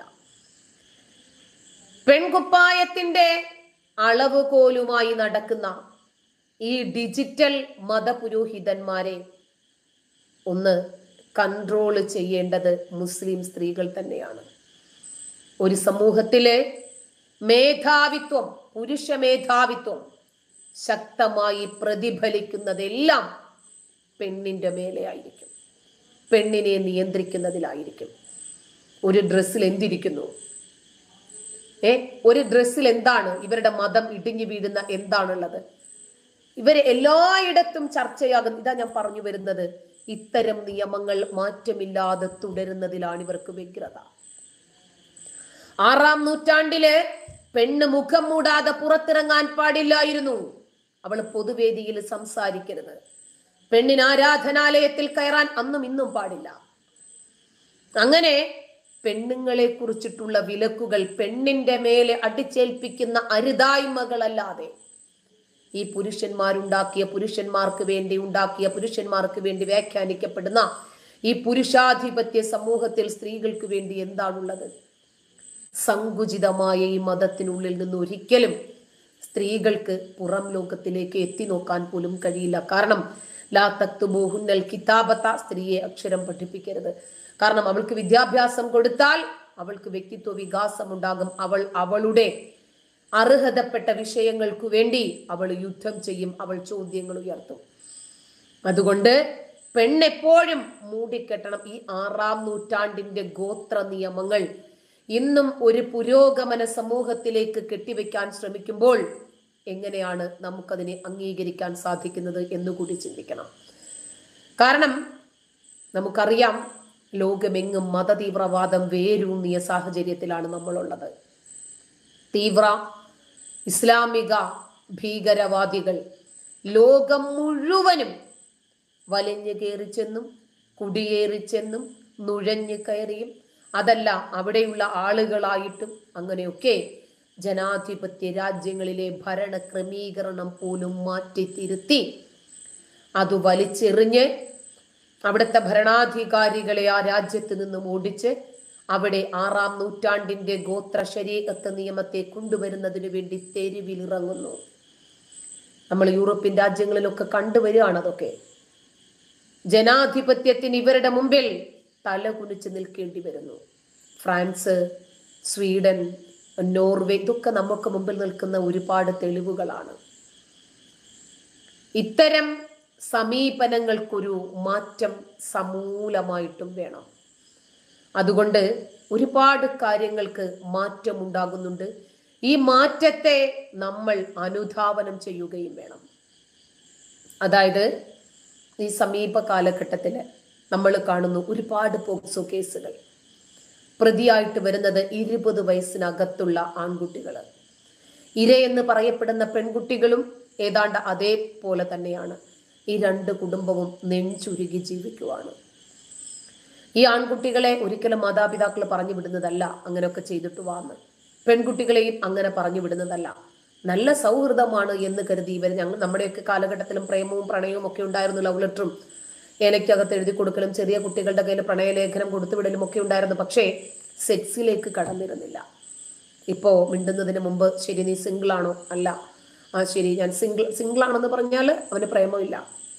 അല്ല ഞാൻ എൻഗേജ്ഡ് ആണെന്ന് പറഞ്ഞാൽ അവനൊരു ആളുണ്ട്, കമ്പനിക്ക് ഒരാളുണ്ട്. ഇത് പിന്നീട് ഒരുമിച്ച് ഭക്ഷണം കഴിക്കലായി, ഒരുമിച്ച് സിനിമ കാണലായി, ഒരുമിച്ച് താമസിക്കലായി, യാത്രകളായി, പിന്നീട് ഫോട്ടോഷൂട്ടുകളായി.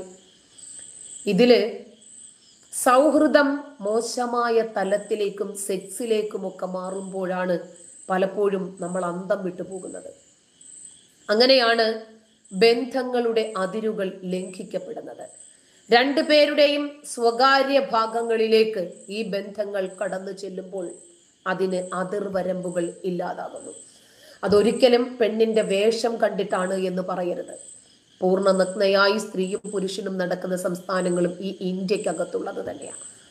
അങ്ങനെയാണെങ്കിൽ പോലും സ്ത്രീയുടെ ഏതെങ്കിലും ശരീരത്തിന്റെ ഒരു ഭാഗം കണ്ടാൽ ഉടനെ ഉദ്ധാരണം ഉണ്ടാകുന്ന രൂപത്തിലായിരിക്കരുത് നമ്മുടെ നാടിന്റെ പൊതുബോധം. ഉടനെ പരസ്പരം സമ്മതത്തോടു കൂടിയുള്ള ലൈംഗിക ബന്ധം, ഇങ്ങനെയൊക്കെയാണ് ഇതിന് പേര് പറയുക. ഇതുമൂലം ഉണ്ടാകുന്ന വലിയ വിപത്തുകളുണ്ട് നമ്മുടെ നാട്ടിൽ. പെൺകുട്ടികൾ ഗർഭിണികളാകുന്ന സംഭവം അനവധിയുണ്ട്. ചിലപ്പോൾ അവർ പ്രായപൂർത്തിയായിട്ട് പോലും ഉണ്ടാകത്തില്ല. ആൺകുട്ടിക്ക് പ്രായപൂർത്തിയായിട്ടുണ്ടാകും. പോക്സോ നിയമപ്രകാരം പ്രായപൂർത്തിയാകാത്ത ആളുകളുമായി അവർ പരസ്പരം സമ്മതം, അതൊന്നും കണക്കാക്കുന്നില്ല. അത് കുറ്റകരമാണ്, വലിയ ശിക്ഷയാണ്. ഈ കുറ്റത്തിന് പോക്സോ നിയമം വ്യവസ്ഥ ചെയ്യുന്നുമുണ്ട്. അപ്പൊ നമ്മുടെ മൂല്യങ്ങളും നമ്മുടെ നാടിന്റെ ഒരു പൊതുബോധം, സദാചാര ചിന്തകൾ, സംസ്കാരം, ഇതൊക്കെ വിവാഹത്തിന് മുമ്പുള്ള ലൈംഗിക ബന്ധങ്ങൾ അംഗീകരിക്കുന്നില്ല. തന്നെയുമല്ല ഇത്തരം അബദ്ധങ്ങളിലേക്കാണ് കയറി ചെല്ലുന്നത്. അതുകൊണ്ട് ഇതൊക്കെയാണ് നവോത്ഥാനം എന്ന് എനിക്ക് തോന്നിയിട്ടില്ല. എന്തെങ്കിലും മിണ്ടിയാൽ ഉടനെ പരസ്പരം ഒന്ന് കണ്ടു, ചായ കുടിച്ചു, ഒന്ന് സംസാരിച്ചു, ഉടനെ തന്നെ സെക്സിലേക്ക് വഴിമാറുന്ന രൂപത്തിലേക്ക് ഇന്നത്തെ ഈ സൗഹൃദം മാറുന്നു. കുറച്ച് കഴിയുമ്പോൾ ഇത് വെച്ചിട്ട് ബ്ലാക്ക്മെയിൽ ചെയ്യുന്നു. സെക്സ് വിഷ്വൽസ് ആൺകുട്ടിയുടെ കയ്യിലുണ്ടാകും. അത് വെച്ചിട്ട് പിന്നെ പെൺകുട്ടി ബലാത്സംഗം ചെയ്യപ്പെട്ടു എന്ന് പോലീസിൽ പരാതി കൊടുക്കുന്നു. ആ പരാതി പ്രകാരം കേസെടുക്കുന്നു. പ്രതിയായ ആൺകുട്ടിയെ അറസ്റ്റ് ചെയ്യുന്നു, കോടതിയിൽ ഹാജരാക്കുന്നു. പോക്സോ നിയമപ്രകാരം ജാമ്യം നൽകാൻ പറ്റാത്ത കുറ്റമായതുകൊണ്ട് കോടതി പ്രതിയെ റിമാൻഡ് ചെയ്യുന്നു. അപ്പോൾ 60-70 ദിവസം കഴിഞ്ഞ് ജയിലിൽ കഴിഞ്ഞ ശേഷം ജാമ്യം ലഭിക്കുന്നു. അതോടെ ആൺകുട്ടി മാനസികമായി തകരും. ചില ആൺകുട്ടികൾ പ്രതികാരദാഹത്തോടു കൂടിയായിരിക്കും ആഞ്ഞടിക്കുന്നത്. കുറ്റം ആരോപിക്കപ്പെട്ട പെൺകുട്ടിയും ഏതാണ്ട് സമൂഹത്തിൽ നാറിയിട്ടുണ്ടാകും. പെൺകുട്ടിയുടെ മനസ്സിൽ തന്റെ പൂർണ്ണ സമ്മതത്തോടെയാണല്ലോ ഇതെല്ലാം നടന്നത്, അതല്ലെങ്കിൽ അല്ല ബലാത്കാരമായിട്ടാണല്ലോ.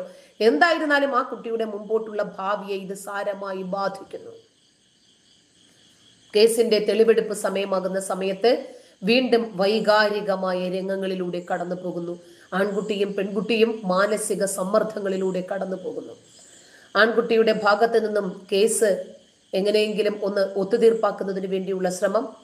ചില കേസുകൾ അങ്ങനെ ഒത്തുതീർപ്പാക്കപ്പെടുന്നു. ചിലര് വലിയ തുകകൾ ആവശ്യപ്പെടുന്നു. പെൺകുട്ടികളുടെ ഭാഗത്ത് നിന്നും ആവശ്യപ്പെടുന്ന തുക നൽകാൻ സാമ്പത്തിക ശേഷിയുള്ള ആൺകുട്ടികളുടെ കുടുംബത്തിന് ചിലപ്പോൾ ഉള്ളവർ കൊടുക്കും, ഇല്ലാത്തവർക്ക് കൊടുക്കാൻ പറ്റില്ല.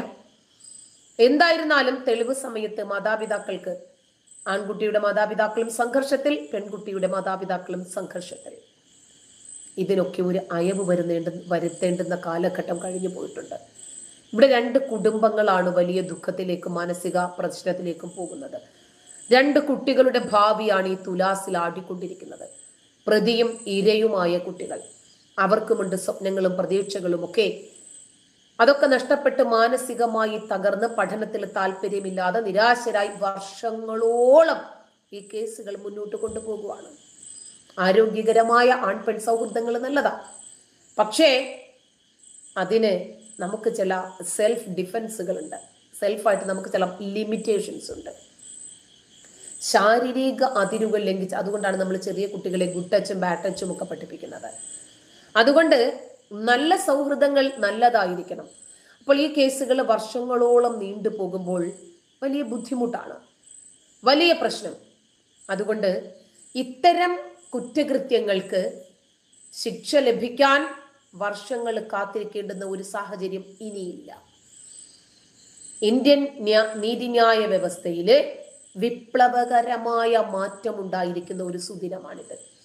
160 വർഷങ്ങളോളം പഴക്കമുള്ള ഇന്ത്യൻ പീനൽ കോഡ് നിയമമാണ് ഇപ്പോൾ മാറിയിരിക്കുന്നത്. അതുകൊണ്ട് ഈ മാറ്റത്തെ ഞങ്ങൾ അംഗീകരിക്കില്ല, ഈ മാറ്റം ശരിയല്ല, ഒരു പ്രത്യേക വിഭാഗത്തിന് എന്തൊക്കെയോ കിട്ടുന്നതിന് വേണ്ടിയാണ് എന്നൊക്കെയുള്ള അസംബന്ധമായിട്ടുള്ള കാഴ്ചപ്പാടുകളോട് തൽക്കാലം വിട പറയാം.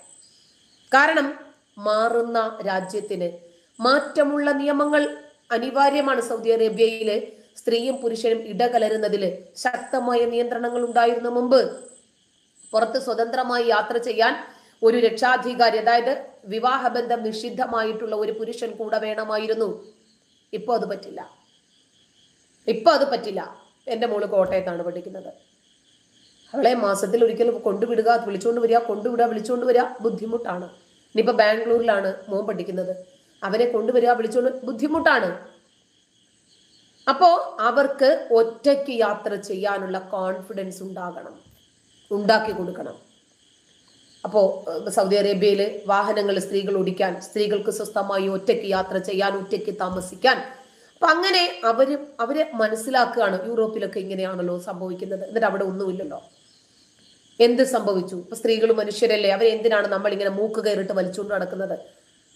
മുഹമ്മദ് ബിൻ സൽമാന്റെ ഒരു സുപ്രധാനമായ തീരുമാനം, ബാങ്കുവിളി വേണ്ട, നമുക്ക് മാത്രം കേട്ടാ പോരെ, എന്തിനാണ് ഈ പള്ളികളിലൂടെ വിളിച്ചു പോകുന്നത്? അത് വേണ്ട. മനസ്സിലായ? ഇങ്ങനെ അലറി വിളിച്ച് ആ സൗണ്ടിന് ഒരു ക്വാളിറ്റി ഉണ്ട്. ആ ഹെഡ്സിനപ്പുറത്തേക്ക് പോകണ്ട. കടകൾ അടച്ച് പള്ളിയിലേക്കൊന്നും ഇനി ബാങ്ക് കേട്ടിട്ട് ഒരാൾ ഓടണ്ട. ഇനി പള്ളിയിൽ പോകാത്ത ആളുകളെ ചാട്ടവാറുകൊണ്ട് അടിക്കുകയും വേണ്ട. ഇഷ്ടമുള്ള ആളുകൾ കട അടച്ചിട്ട് പോയിക്കോ. അതല്ലാതെ നമ്മുടെ നാട്ടിലെ ഈ മുസ്ലിയാക്കന്മാര് പറഞ്ഞു പരത്തുന്നത് പോലെ 10 വയസ്സായിട്ട് നമസ്കരിച്ചിട്ടില്ലെങ്കിൽ അടിക്കണം. ഈ മതപ്രസംഗ പരമ്പരകൾക്കാണ് ഏറ്റവും കൂടുതൽ പ്രാവീണ്യം ഉണ്ടായിരുന്നത് ഒരു കാലത്ത്. കാരണം അവരൊക്കെ സ്ത്രീകളെ ഒരു കഷ്ണം തുണിക്കകത്ത് പൊതിഞ്ഞ് പേറ് യന്ത്രമാക്കി അടുക്കളയുടെ അകത്തളങ്ങളിലേക്ക് തളച്ചിടാൻ ഏറ്റവും കൂടുതൽ പ്രയാസപ്പെട്ടിരുന്ന ആളുകളായിരുന്നു. ഇസ്ലാമിക ശരീഅത്ത് നിയമങ്ങൾ നിലനിൽക്കുന്ന സൗദി പോലെയുള്ള രാജ്യങ്ങൾ പോലും മാറുന്ന നിയമങ്ങൾ കൊണ്ടുവരുമ്പോൾ നമ്മൾ മനസ്സിലാക്കണം. അതായത് നമ്മുടെ രാജ്യത്ത് ഒരുപാട് നിയമങ്ങൾ മാറി മാറി വന്നിട്ടുണ്ട്. ഇപ്പൊ CAA ഒക്കെ വന്ന സമയത്ത് എന്താ പറഞ്ഞത് നമ്മുടെ ബഹുമാനപ്പെട്ട മുഖ്യമന്ത്രി? അസംബന്ധമല്ലേ പറഞ്ഞത്? ഈ നാട്ടിൽ ഈ നിയമം നടപ്പിലാക്കത്തില്ലെന്ന് പറഞ്ഞു. കേന്ദ്രം ഒരു നിയമം നടപ്പിലാക്കി കഴിഞ്ഞാൽ പിന്നെ അദ്ദേഹത്തിന് അങ്ങനെ പറയാൻ പറ്റുമോ? രാജ്യത്ത് നടപ്പിലായ ഒരു നിയമം കേരളത്തിൽ നടപ്പാക്കത്തില്ലെന്ന് അദ്ദേഹത്തിന് പറയാൻ പറ്റുമോ? ഒരു മാധ്യമ പ്രവർത്തകൻ പോലും അദ്ദേഹത്തെ അത് പറഞ്ഞ് കൺവിൻസ് ചെയ്തില്ല. അപ്പൊ ഏത് രൂപത്തിലുള്ള ഒരു മാറ്റം വരുമ്പോഴും ഇത് നമ്മുടെ നാട്ടിൽ ഇത് നടപ്പിലാക്കില്ല, ഇത് അവരുടെ ലക്ഷ്യം അതാണ്, അവരുടെ ലക്ഷ്യം ഇതാണ്, ഒടുവിൽ ഈ നിയമം കൊണ്ടുവന്നത് തന്നെ നമ്മളാണ് എന്ന് ക്രമേണ ഭാവിയിൽ ഇവർ പറയും. മതിയായ കൂടിയാലോചനകൾ വേണമെന്നും ബാർ കൗൺസിലുകളുമായോ ന്യായാധിപന്മാരുമായോ മറ്റ് നിയമവിദഗ്ധരുമായോ ഈ സമിതി ഈ നിയമം ചർച്ച ചെയ്തിട്ടാണ് ഇത് നടപ്പിലാക്കേണ്ടതെന്നൊക്കെ ഒരു ഭാഗത്ത് വിശാലമായ ചർച്ചകളും വിമർശനങ്ങളും ഉയർന്നു വരുന്നുണ്ട്. ചെറിയ കാലയളവിനുള്ളിൽ തന്നെ വളരെ ഒരു സങ്കുചിതമായിട്ടുള്ള നിയമം ധൃതിയിൽ പാസ്സാക്കുകയാണ് ഉണ്ടായത് എന്ന് എതിർ ശബ്ദങ്ങൾ പറയുന്നു. പാർലമെന്റിൽ ചർച്ച വന്നില്ലാന്നും മീഡിയകളിൽ വാർത്ത വന്നില്ലാന്നും ബില്ല് സെലക്ട് കമ്മിറ്റി ഉണ്ട്, അവർക്ക് അയച്ചിട്ടില്ല.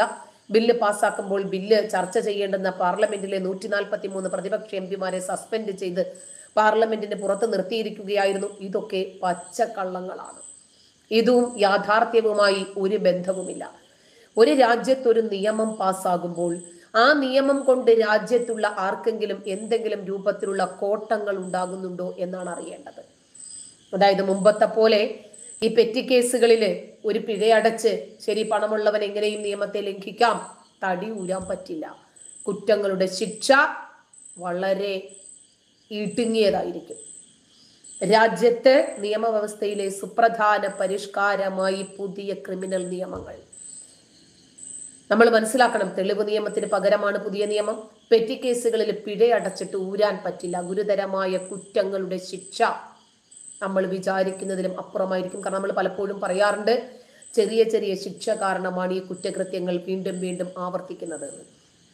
ഒരു കുറ്റകൃത്യത്തിൽ പിടിക്കപ്പെടുന്ന ആള് അതേ കുറ്റകൃത്യത്തിന് തന്നെ വീണ്ടും പിടിക്കപ്പെടുന്ന ഒരു സാഹചര്യം നമ്മുടെ രാജ്യത്തുള്ളത് ഇതുപോലെയുള്ള സാഹചര്യങ്ങളിലാണ്. നിയമം ശക്തമല്ല, കുറ്റകൃത്യം ശക്തമല്ല എന്നൊക്കെ പറയാറുണ്ട്. പക്ഷേ അതല്ല സത്യം. രാജ്യത്തെ പുതിയ ക്രിമിനൽ നിയമം ഇതിനെ ഇപ്പോ ജാർഖണ്ഡ് ഹൈക്കോടതി അതിലെ ഒരു പിശകുണ്ട് എന്ന് കണ്ടെത്തിയതായിട്ടൊരു വാർത്ത വന്നു. ആൾക്കൂട്ട കൊലപാതകം കൈകാര്യം ചെയ്യുന്ന സെക്ഷൻ 103 തെറ്റ് ജാർഖണ്ഡ് കോടതി കണ്ടെത്തിയത്. എത്രയും പെട്ടെന്ന് തെറ്റ് തിരുത്താൻ വേണ്ട നടപടികൾ സ്വീകരിക്കണമെന്ന് നിയമപുസ്തകം പ്രസിദ്ധീകരിച്ച യൂണിവേഴ്സൽ ടീമിനോട് ഹൈക്കോടതി പറഞ്ഞിട്ടുണ്ട്.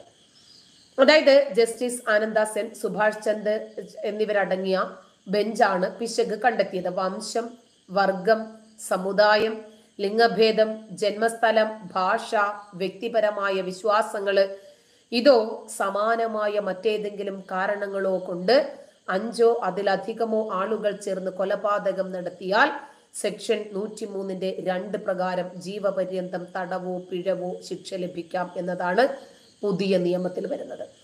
എന്നാൽ നിയമപുസ്തകം പ്രസിദ്ധീകരിച്ച സമയത്ത് സമാന രീതിയിലുള്ള മറ്റ് കാരണങ്ങൾ എന്നതിന് പകരം മറ്റ് കാരണങ്ങൾ എന്ന് അച്ചടിച്ചു വന്നിട്ടുണ്ട്. അത് എന്തോ ചെറിയൊരു പ്രശ്നമുണ്ടെന്ന്. അതായത് സമാനമായ എന്ന വാക്ക് വിട്ടുപോയി. സമാന രീതിയിലുള്ള മറ്റ് കാരണങ്ങൾ എന്നതിന് പകരം മറ്റ് കാരണങ്ങൾ, സമാനമായ എന്നത് വിട്ടുപോയി. കണ്ടില്ലേ?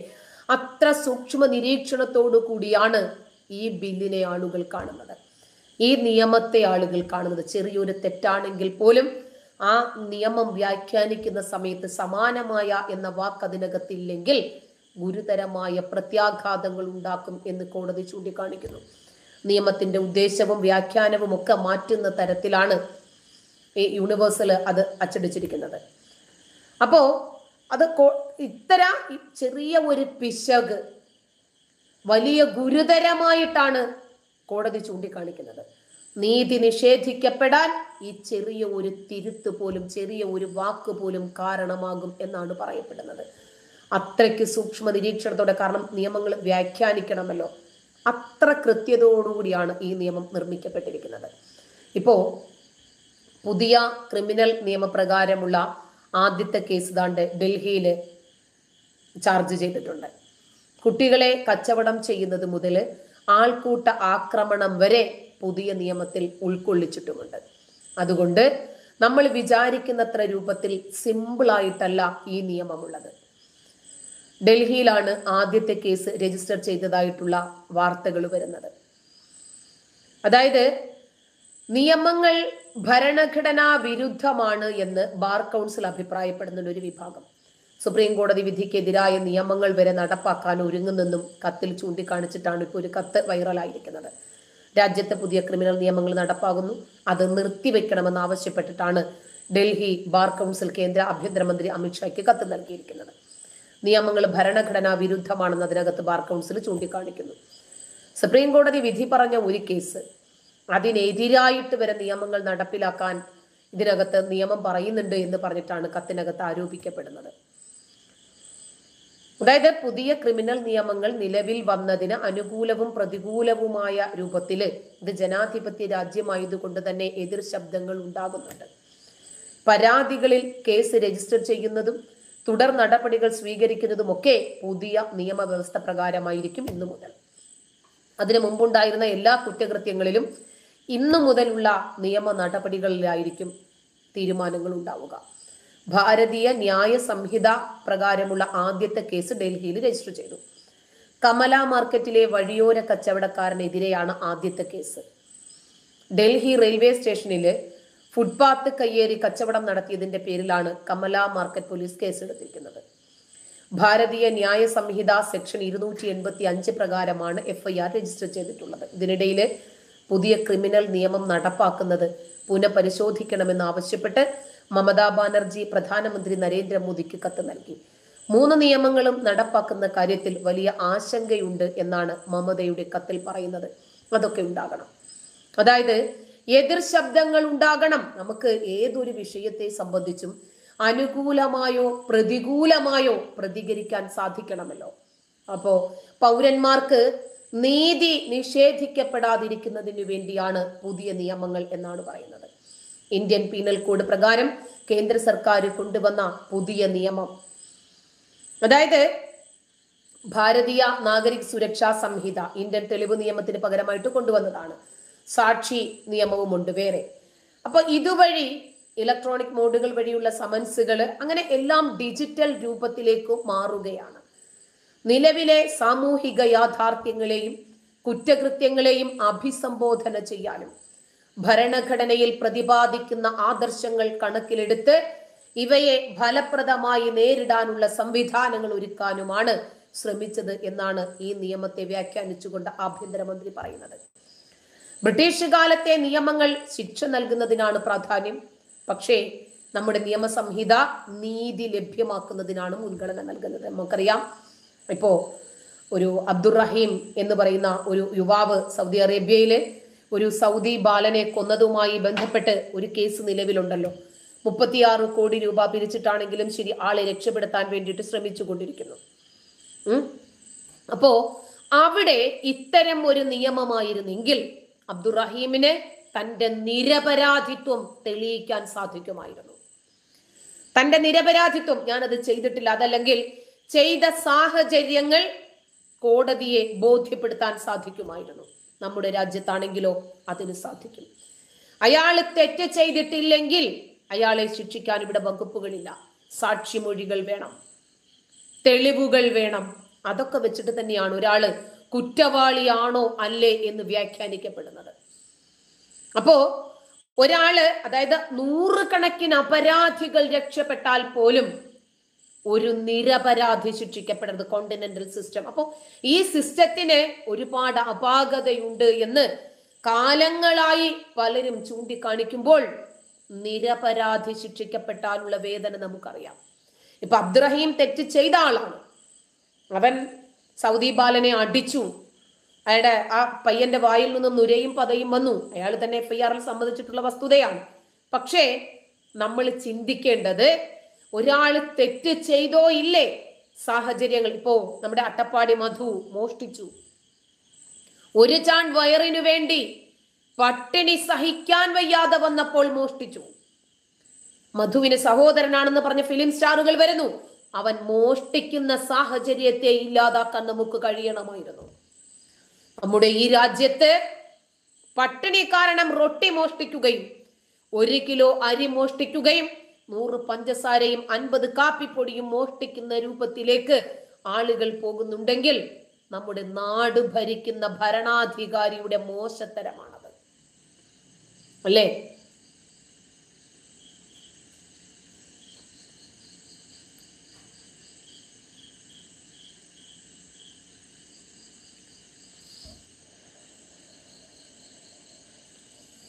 തെറിക്കാരൊക്കെ ഉറങ്ങിയോ?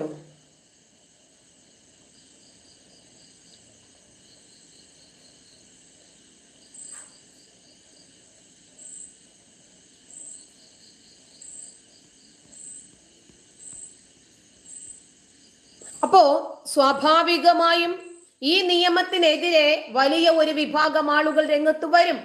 ഇനി അതിലെന്തെങ്കിലും അപാകതയുണ്ടെങ്കിൽ ചൂണ്ടിക്കാണിക്കാനും സാധിക്കണം. അത് തന്നെയല്ലേ ജനാധിപത്യം. ഈ ജനാധിപത്യത്തിന്റെ മാധുര്യം നമ്മൾ അനുഭവിക്കുന്നത് അതുവഴിയാണ്. അതായത് ഏകപക്ഷീയമായി, ഇത് സ്വേച്ഛാധിപത്യമല്ലല്ലോ.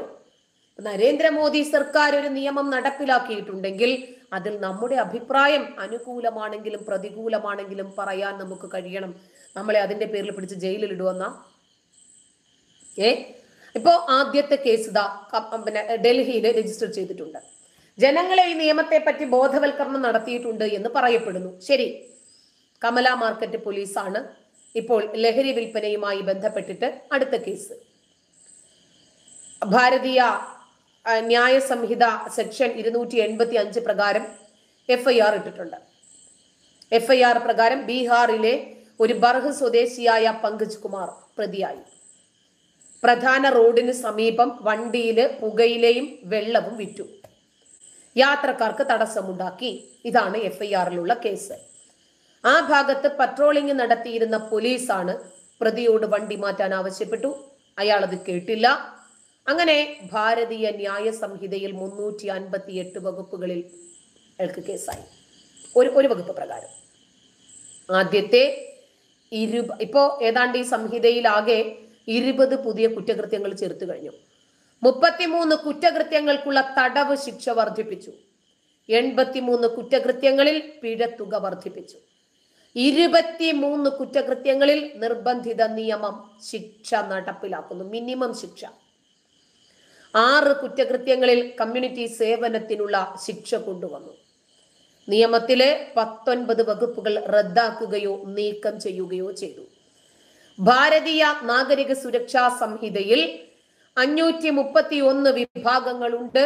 CRPCയുടെ 484 വിഭാഗങ്ങൾക്ക് പകരം കൂടി. ഈ സംഹിതയിൽ ആകെ 177 വ്യവസ്ഥകൾ മാറ്റുകയും 9 പുതിയ വിഭാഗങ്ങളും 39 പുതിയ ഉപവിഭാഗങ്ങളും ചേർക്കുകയും ചെയ്തു. ഈ നിയമത്തിൽ 44 പുതിയ വ്യവസ്ഥകളും വ്യക്തമായി ചേർത്തിട്ടുണ്ട്, അതിന്റെ വ്യക്തതയോടുകൂടി തന്നെ. അപ്പോ ഇതിനെന്തെങ്കിലും നമുക്ക് അഭിപ്രായ വ്യത്യാസങ്ങൾ ഉണ്ടെങ്കിൽ നമുക്കത് പറയാം. രേഖാമൂലം ഇപ്പൊ കണ്ടില്ലേ, ചെറിയ ഒരു തെറ്റ്, ഒരു പിശക്, സമാനമായ എന്ന വാക്ക് വിട്ടുപോയി. ഉടനെ തന്നെ ജാർഖണ്ഡ് കോടതി അത് ബോധ്യപ്പെടുത്തി കൊടുക്കുവാണ്. ഈ നിയമം പ്രാബല്യത്തിൽ വന്ന ഉടനെ തന്നെ കേരളത്തിലും കേസായി. ഈ ഭാരതീയ ന്യായ സംഹിത അനുസരിച്ച് കേരള സംസ്ഥാനത്തിലെ ആദ്യത്തെ കേസ് മലപ്പുറം കൊണ്ടോട്ടിയിൽ രജിസ്റ്റർ ചെയ്തു. ഹെൽമെറ്റ് ഇല്ലാതെ യാത്ര ചെയ്തു. ഭാരതീയ ന്യായ സംഹിതയിലെ 281 വകുപ്പ് ചുമത്തി കർണാടകയിലെ കൊടക് മടിക്കേരി സ്വദേശി മുഹമ്മദ് ഷാഫിക്കെതിരെ കൊണ്ടോട്ടി പോലീസാണ് കേസെടുത്തത്. അശ്രദ്ധമായും മനുഷ്യജീവന് അപകടം വരുന്ന രീതിയിലും ഇരുചക്രവാഹനം ഓടിച്ചു. കൊണ്ടോട്ടി പോലീസ് സ്വമേധയാ കേസ് രജിസ്റ്റർ ചെയ്തു. ഭാരതീയ ന്യായ സംഹിത 2023 വകുപ്പ് 281, മോട്ടോർ വെഹിക്കിൾ ആക്ട് 1988 വകുപ്പ് 194D ഇതാണ് ചുമത്തിയിരിക്കുന്നത്. പുതിയതായി നിലവിൽ വന്ന ഭാരതീയ നാഗരിക സുരക്ഷാ സംഹിതയിലെ വകുപ്പ് 173 പ്രകാരമാണ് FIR തയ്യാറാക്കിയിരിക്കുന്നത്. അപ്പോ നിയമം പ്രാബല്യത്തിൽ കൊണ്ടുവരാനാണ് ശ്രമിക്കുന്നത്. നിയമം നടപ്പിലാക്കുക മാത്രമല്ല, ഈ നിയമം തെറ്റിച്ചാൽ ഈ നിയമം ലംഘിച്ചാൽ കൃത്യമായ രൂപത്തിൽ ശിക്ഷയും ലഭിക്കുന്നതാണ്. ഇപ്പോ പുതിയ 3 ക്രിമിനൽ നിയമങ്ങളാണ് ഇന്ന് രാജ്യത്ത് നിലവിൽ വന്നിരിക്കുന്നത്. ഇന്ത്യൻ പീനൽ കോഡിന് പകരം കുറ്റവും ശിക്ഷയും നിർവചിക്കുന്ന ഭാരതീയ ന്യായ സംഹിത, പിന്നെ ഭാരതീയ നാഗരിക സുരക്ഷാ സംഹിത പുതിയ ക്രിമിനൽ നടപടിക്രമമാണ്. ഭാരതീയ സാക്ഷ്യ അധിനിയമം, അത് ഇന്ത്യൻ തെളിവ് നിയമത്തിന് പകരം നിലവിൽ വന്ന നിയമം. ഇന്ത്യൻ പീനൽ കോഡ്, ക്രിമിനൽ നടപടിക്രമം, ഇന്ത്യൻ തെളിവ് നിയമം തുടങ്ങിയ 3 ക്രിമിനൽ നിയമങ്ങളാണ് ഇതോടെ അപ്രസക്തമാകുന്നത്. 511 വകുപ്പുകൾ ഉണ്ടായിരുന്ന ഇന്ത്യൻ പീനൽ കോഡില് പകരം വന്ന ഭാരതീയ ന്യായ സംഹിതയിൽ 358 വകുപ്പ്. സംഘടിത കുറ്റകൃത്യങ്ങൾക്കും തീവ്രവാദത്തിനും നിർവചനം നൽകുന്ന നിയമമാണ് ഭാരതീയ ന്യായ സംഹിത. സ്ത്രീകൾക്കും കുട്ടികൾക്കും എതിരായ അതിക്രമം പ്രത്യേക ഭാഗമായി ഈ ഭാരതീയ ന്യായ സംഹിതയിൽ ഉൾപ്പെടുത്തിയിട്ടുണ്ട്. BNS അനുസരിച്ച് അതീവ ഗുരുതരമായ കുറ്റകൃത്യത്തിനു വേണ്ടി കുട്ടികളെ കച്ചവടം നടത്തുന്നതും പുതുതായി കൂട്ടിച്ചേർക്കപ്പെട്ട കുറ്റകൃത്യത്തിലുണ്ട്. കുട്ടികളെ ബലാത്സംഗം ചെയ്താൽ ക്രിമിനൽ നിയമം അനുസരിച്ച് വധശിക്ഷ വരെ ലഭിക്കാം. വിവാഹ വാഗ്ദാനം നൽകി ലൈംഗിക അതിക്രമത്തിന് വിധേയമാക്കുന്നതും ഭാരതീയ ന്യായ സംഹിത അനുസരിച്ച് ക്രിമിനൽ കുറ്റമാണ്. ഈ നിയമം അനുസരിച്ച് ജെൻഡർ എന്ന നിർവചനത്തിൽ സ്ത്രീയും പുരുഷനും മാത്രമല്ല ട്രാൻസ്ജെൻഡർ വ്യക്തികൾ കൂടി ഉൾപ്പെടുന്നുണ്ട്. ആൾക്കൂട്ട ആക്രമണമാണ് ഈ ഭാരതീയ ന്യായ സംഹിതയിൽ ഉൾപ്പെടുത്തിയ പുതിയ കുറ്റകൃത്യം. വ്യാജ വിവരങ്ങൾ പങ്കുവയ്ക്കുന്നതും ഈ ഭാരതീയ ന്യായ സംഹിത അനുസരിച്ച് കുറ്റകരമാണ്.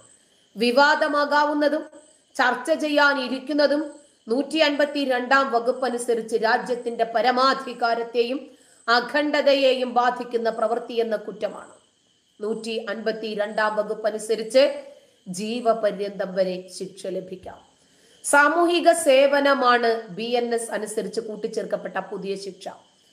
ഈ ഭാരതീയ നാഗരിക സുരക്ഷാ സംഹിത അഥവാ BNSS ആണ് ക്രിമിനൽ കേസുകളിലെ നടപടിച്ചട്ടം സംബന്ധിച്ച പുതിയ നിയമം. കുറ്റകൃത്യം രജിസ്റ്റർ ചെയ്യുന്നതും അന്വേഷണം മുതൽ വിചാരണ പൂർത്തിയാക്കി ശിക്ഷ നടപ്പാക്കുന്നതുവരെ നടപടിക്രമങ്ങൾ BNSSലെ നിർവചനം കൃത്യമായി കൊടുത്തിട്ടുണ്ട്. സ്ത്രീകൾക്കും കുട്ടികൾക്കും അനുകൂലമായ നടപടികൾ ഉറപ്പുവരുത്തുന്നതാണ് ഈ നിയമം. അന്വേഷണത്തിന്റെ തെളിവ് ശേഖരണത്തിലും വ്യക്തമായ നിർവചനം ഈ BNSSലുണ്ട്. 0 FIR ആണ് പ്രധാനമായിട്ടുള്ള ഒരു മാറ്റം. കുറ്റകൃത്യം സംഭവിച്ച പോലീസ് സ്റ്റേഷനിൽ മാത്രമല്ല ഏത് പോലീസ് സ്റ്റേഷനിൽ വേണമെങ്കിലും അധികാര പരിധിയില്ലാതെ രജിസ്റ്റർ ചെയ്യാം. ഇത്തരം FIR 0 FIR എന്നാണ് അറിയപ്പെടുന്നത്. കാലതാമസം ഒഴിവാക്കാനും ഉടനെ തന്നെ നടപടി സ്വീകരിക്കാനും 0 FIR നമുക്ക് സഹായിക്കും. പരാതി നൽകാനായി പോലീസ് സ്റ്റേഷനിലേക്ക് എത്തണ്ട, ഓൺലൈനായിട്ട് പരാതി നൽകാം. അന്വേഷണത്തിലും വിശദമായ മാർഗനിർദ്ദേശങ്ങൾ ഈ BNSS നൽകുന്നുണ്ട്. അതിക്രൂരമായ കുറ്റകൃത്യങ്ങളുടെ ക്രൈം സീനുകൾ ദൃശ്യവൽക്കരിക്കാം. റെയ്ഡുകള്, പിടിച്ചെടുക്കുന്നവ ഇതൊക്കെ ദൃശ്യവൽക്കരിക്കാം. ക്രൈം സീനുകളില് ഫോറൻസിക് വിദഗ്ധർ നിർബന്ധമായിട്ടും സന്ദർശിച്ച് തെളിവ് ശേഖരിക്കണം. ഇരകളാക്കപ്പെടുന്ന ആളുകൾക്ക് കൂടുതൽ സംരക്ഷണമാണ് പുതിയ ക്രിമിനൽ നിയമങ്ങളുടെ ലക്ഷ്യം. അന്വേഷണത്തിന് കരുത്ത് പകരാനും അതുപോലെ ഇതിനെ അതിജീവിക്കുന്ന ആളുകൾക്ക് സംരക്ഷണം നൽകാനും പുതിയ ക്രിമിനൽ നിയമങ്ങൾ വഴി സാധിക്കും. കേസിന്റെ എല്ലാ നിയമ നടപടികളും അന്വേഷണ ഏജൻസി അതിജീവിതരെ അറിയിച്ചുകൊണ്ടിരിക്കണം. ഇരകളാക്കപ്പെടുന്ന സ്ത്രീകൾക്കും കുട്ടികൾക്കും എല്ലാ ആശുപത്രികളിലും സൗജന്യ അടിയന്തര പരിചരണം ഉറപ്പാക്കണം. ബലാത്സംഗ കേസുകളിലെ അതിജീവിതരുടെ മൊഴി വനിതാ പോലീസ് ഓഫീസറും മജിസ്ട്രേറ്റും രേഖപ്പെടുത്തണം. രക്ഷകർത്താവിന്റെയോ ബന്ധുക്കളുടെയോ സാന്നിധ്യത്തിലായിരിക്കണം മൊഴി രേഖപ്പെടുത്തേണ്ടത്. അതിജീവിതർക്ക് സൗഹൃദ സാഹചര്യത്തിലാകും നടപടിക്രമങ്ങൾ. അവരോട് പോലീസ് ചിട്ടയൊന്നും പാടില്ല. ലൈംഗിക അതിക്രമങ്ങളിലെ അതിജീവിതരുടെ മൊഴി ദൃശ്യ ശ്രവണ മാധ്യമങ്ങൾ വഴിയും റെക്കോർഡ് ചെയ്യപ്പെടണം. ടെലികാസ്റ്റ് ചെയ്യപ്പെടണമെന്നല്ല, റെക്കോർഡ് ചെയ്യപ്പെടണം. ബലാത്സംഗ കേസുകളിലെ മെഡിക്കൽ റിപ്പോർട്ടുകൾ 7 ദിവസത്തിനകം പൂർത്തിയാക്കണമെന്നാണ് ഈ BNSS നിർവചിക്കുന്ന നടപടിക്രമം. അറസ്റ്റ് ചെയ്തവരുടെ വിവരങ്ങൾ പോലീസ് സ്റ്റേഷനുകളിലും ജില്ലാ പോലീസ് ആസ്ഥാനത്തും പ്രദർശിപ്പിക്കണം. അറസ്റ്റ് ചെയ്യപ്പെട്ടവരെ കുറിച്ച് ബന്ധുക്കൾക്കും സുഹൃത്തുക്കൾക്കും എളുപ്പം വിവരം നേടുന്നതിന് വേണ്ടിയാണത്. പ്രതികൾക്കുള്ള സമൻസ് ഇനി BNSS വഴി BMSS പിന്നെ ലഭിക്കും പെട്ടെന്ന്. അവർക്ക് പിന്നെ ഒരു മെസ്സേജ് അയക്കുകയോ അതല്ലെങ്കിൽ വാട്സപ്പിൽ സന്ദേശം കിട്ടുകയോ അങ്ങനെയൊക്കെ എന്തായാലും അവർ അറിയണം എന്ന് മാത്രമേ ഉള്ളൂ ഈ നിയമത്തിൽ. വിചാരണ പൂർത്തിയായാൽ 45 ദിവസത്തിനകം വിധിന്യായം. പ്രതികൾക്കെതിരെ ചുമത്തപ്പെടുന്ന വകുപ്പുകൾ 60 ദിവസത്തിനകം തീരുമാനിക്കണം. ഇതാണ് BNSS പറയുന്നത്. അങ്ങനെ FIR, പോലീസ് റിപ്പോർട്ട്, അന്തിമ റിപ്പോർട്ട്, സാക്ഷിമൊഴികൾ, കുറ്റസമ്മത മൊഴികൾ ഇതൊക്കെ അടങ്ങിയ രേഖകളുടെ പകർപ്പ് പ്രതികൾക്കും പരാതിക്കാർക്കും 14 ദിവസത്തിനകം നൽകണം. കേസുകളിലെ നടപടിക്രമങ്ങൾ കുറച്ച് നീട്ടി ഇങ്ങനെ കൊണ്ടുപോകാൻ പറ്റില്ല. കേസ് നീട്ടിവെക്കാവുന്നത് പരമാവധി 2 തവണ മാത്രമാണ് എന്നാണ് BNSSന്റെ നിർവചനം. ഇന്ത്യൻ തെളിവ് നിയമത്തിന് പകരം നിലവിൽ വന്ന നിയമമാണ് ഭാരതീയ സാക്ഷ്യ നിയമം. ഡിജിറ്റൽ രേഖകളും ഡോക്യുമെന്റ്സ് എന്ന നിർവചനത്തിൽ ഉൾപ്പെടുന്നുണ്ട്. ഇലക്ട്രോണിക് രൂപത്തിൽ ലഭിച്ച സാക്ഷിമൊഴികൾ തെളിവായി പരിഗണിക്കാം. തെളിവുകൾ സൂക്ഷിക്കുന്നതിൽ ഭാരതീയ സാക്ഷ്യ നിയമം കൂടുതൽ മാർഗനിർദ്ദേശങ്ങൾ നൽകുന്നുണ്ട്. നേരത്തെ ഇന്ത്യൻ തെളിവ് നിയമം അനുസരിച്ച് ഭാര്യയ്ക്കോ ഭർത്താവിനോ പങ്കാളിക്കെതിരെ മൊഴി നൽകാൻ സാധിക്കുമായിരുന്നില്ല. എന്നാൽ ഭാരതീയ സാക്ഷ്യ അധിനിയം അനുസരിച്ച് ഭാര്യയ്ക്കോ ഭർത്താവിനോ എതിരെ പങ്കാളി നൽകുന്ന മൊഴിക്ക് തെളിവ് മൂല്യമുണ്ട്. അങ്ങനെ ഈ പുതിയ 3 നിയമങ്ങളും ഇന്നു മുതൽ പ്രാബല്യത്തിൽ വന്നിരിക്കുന്നു.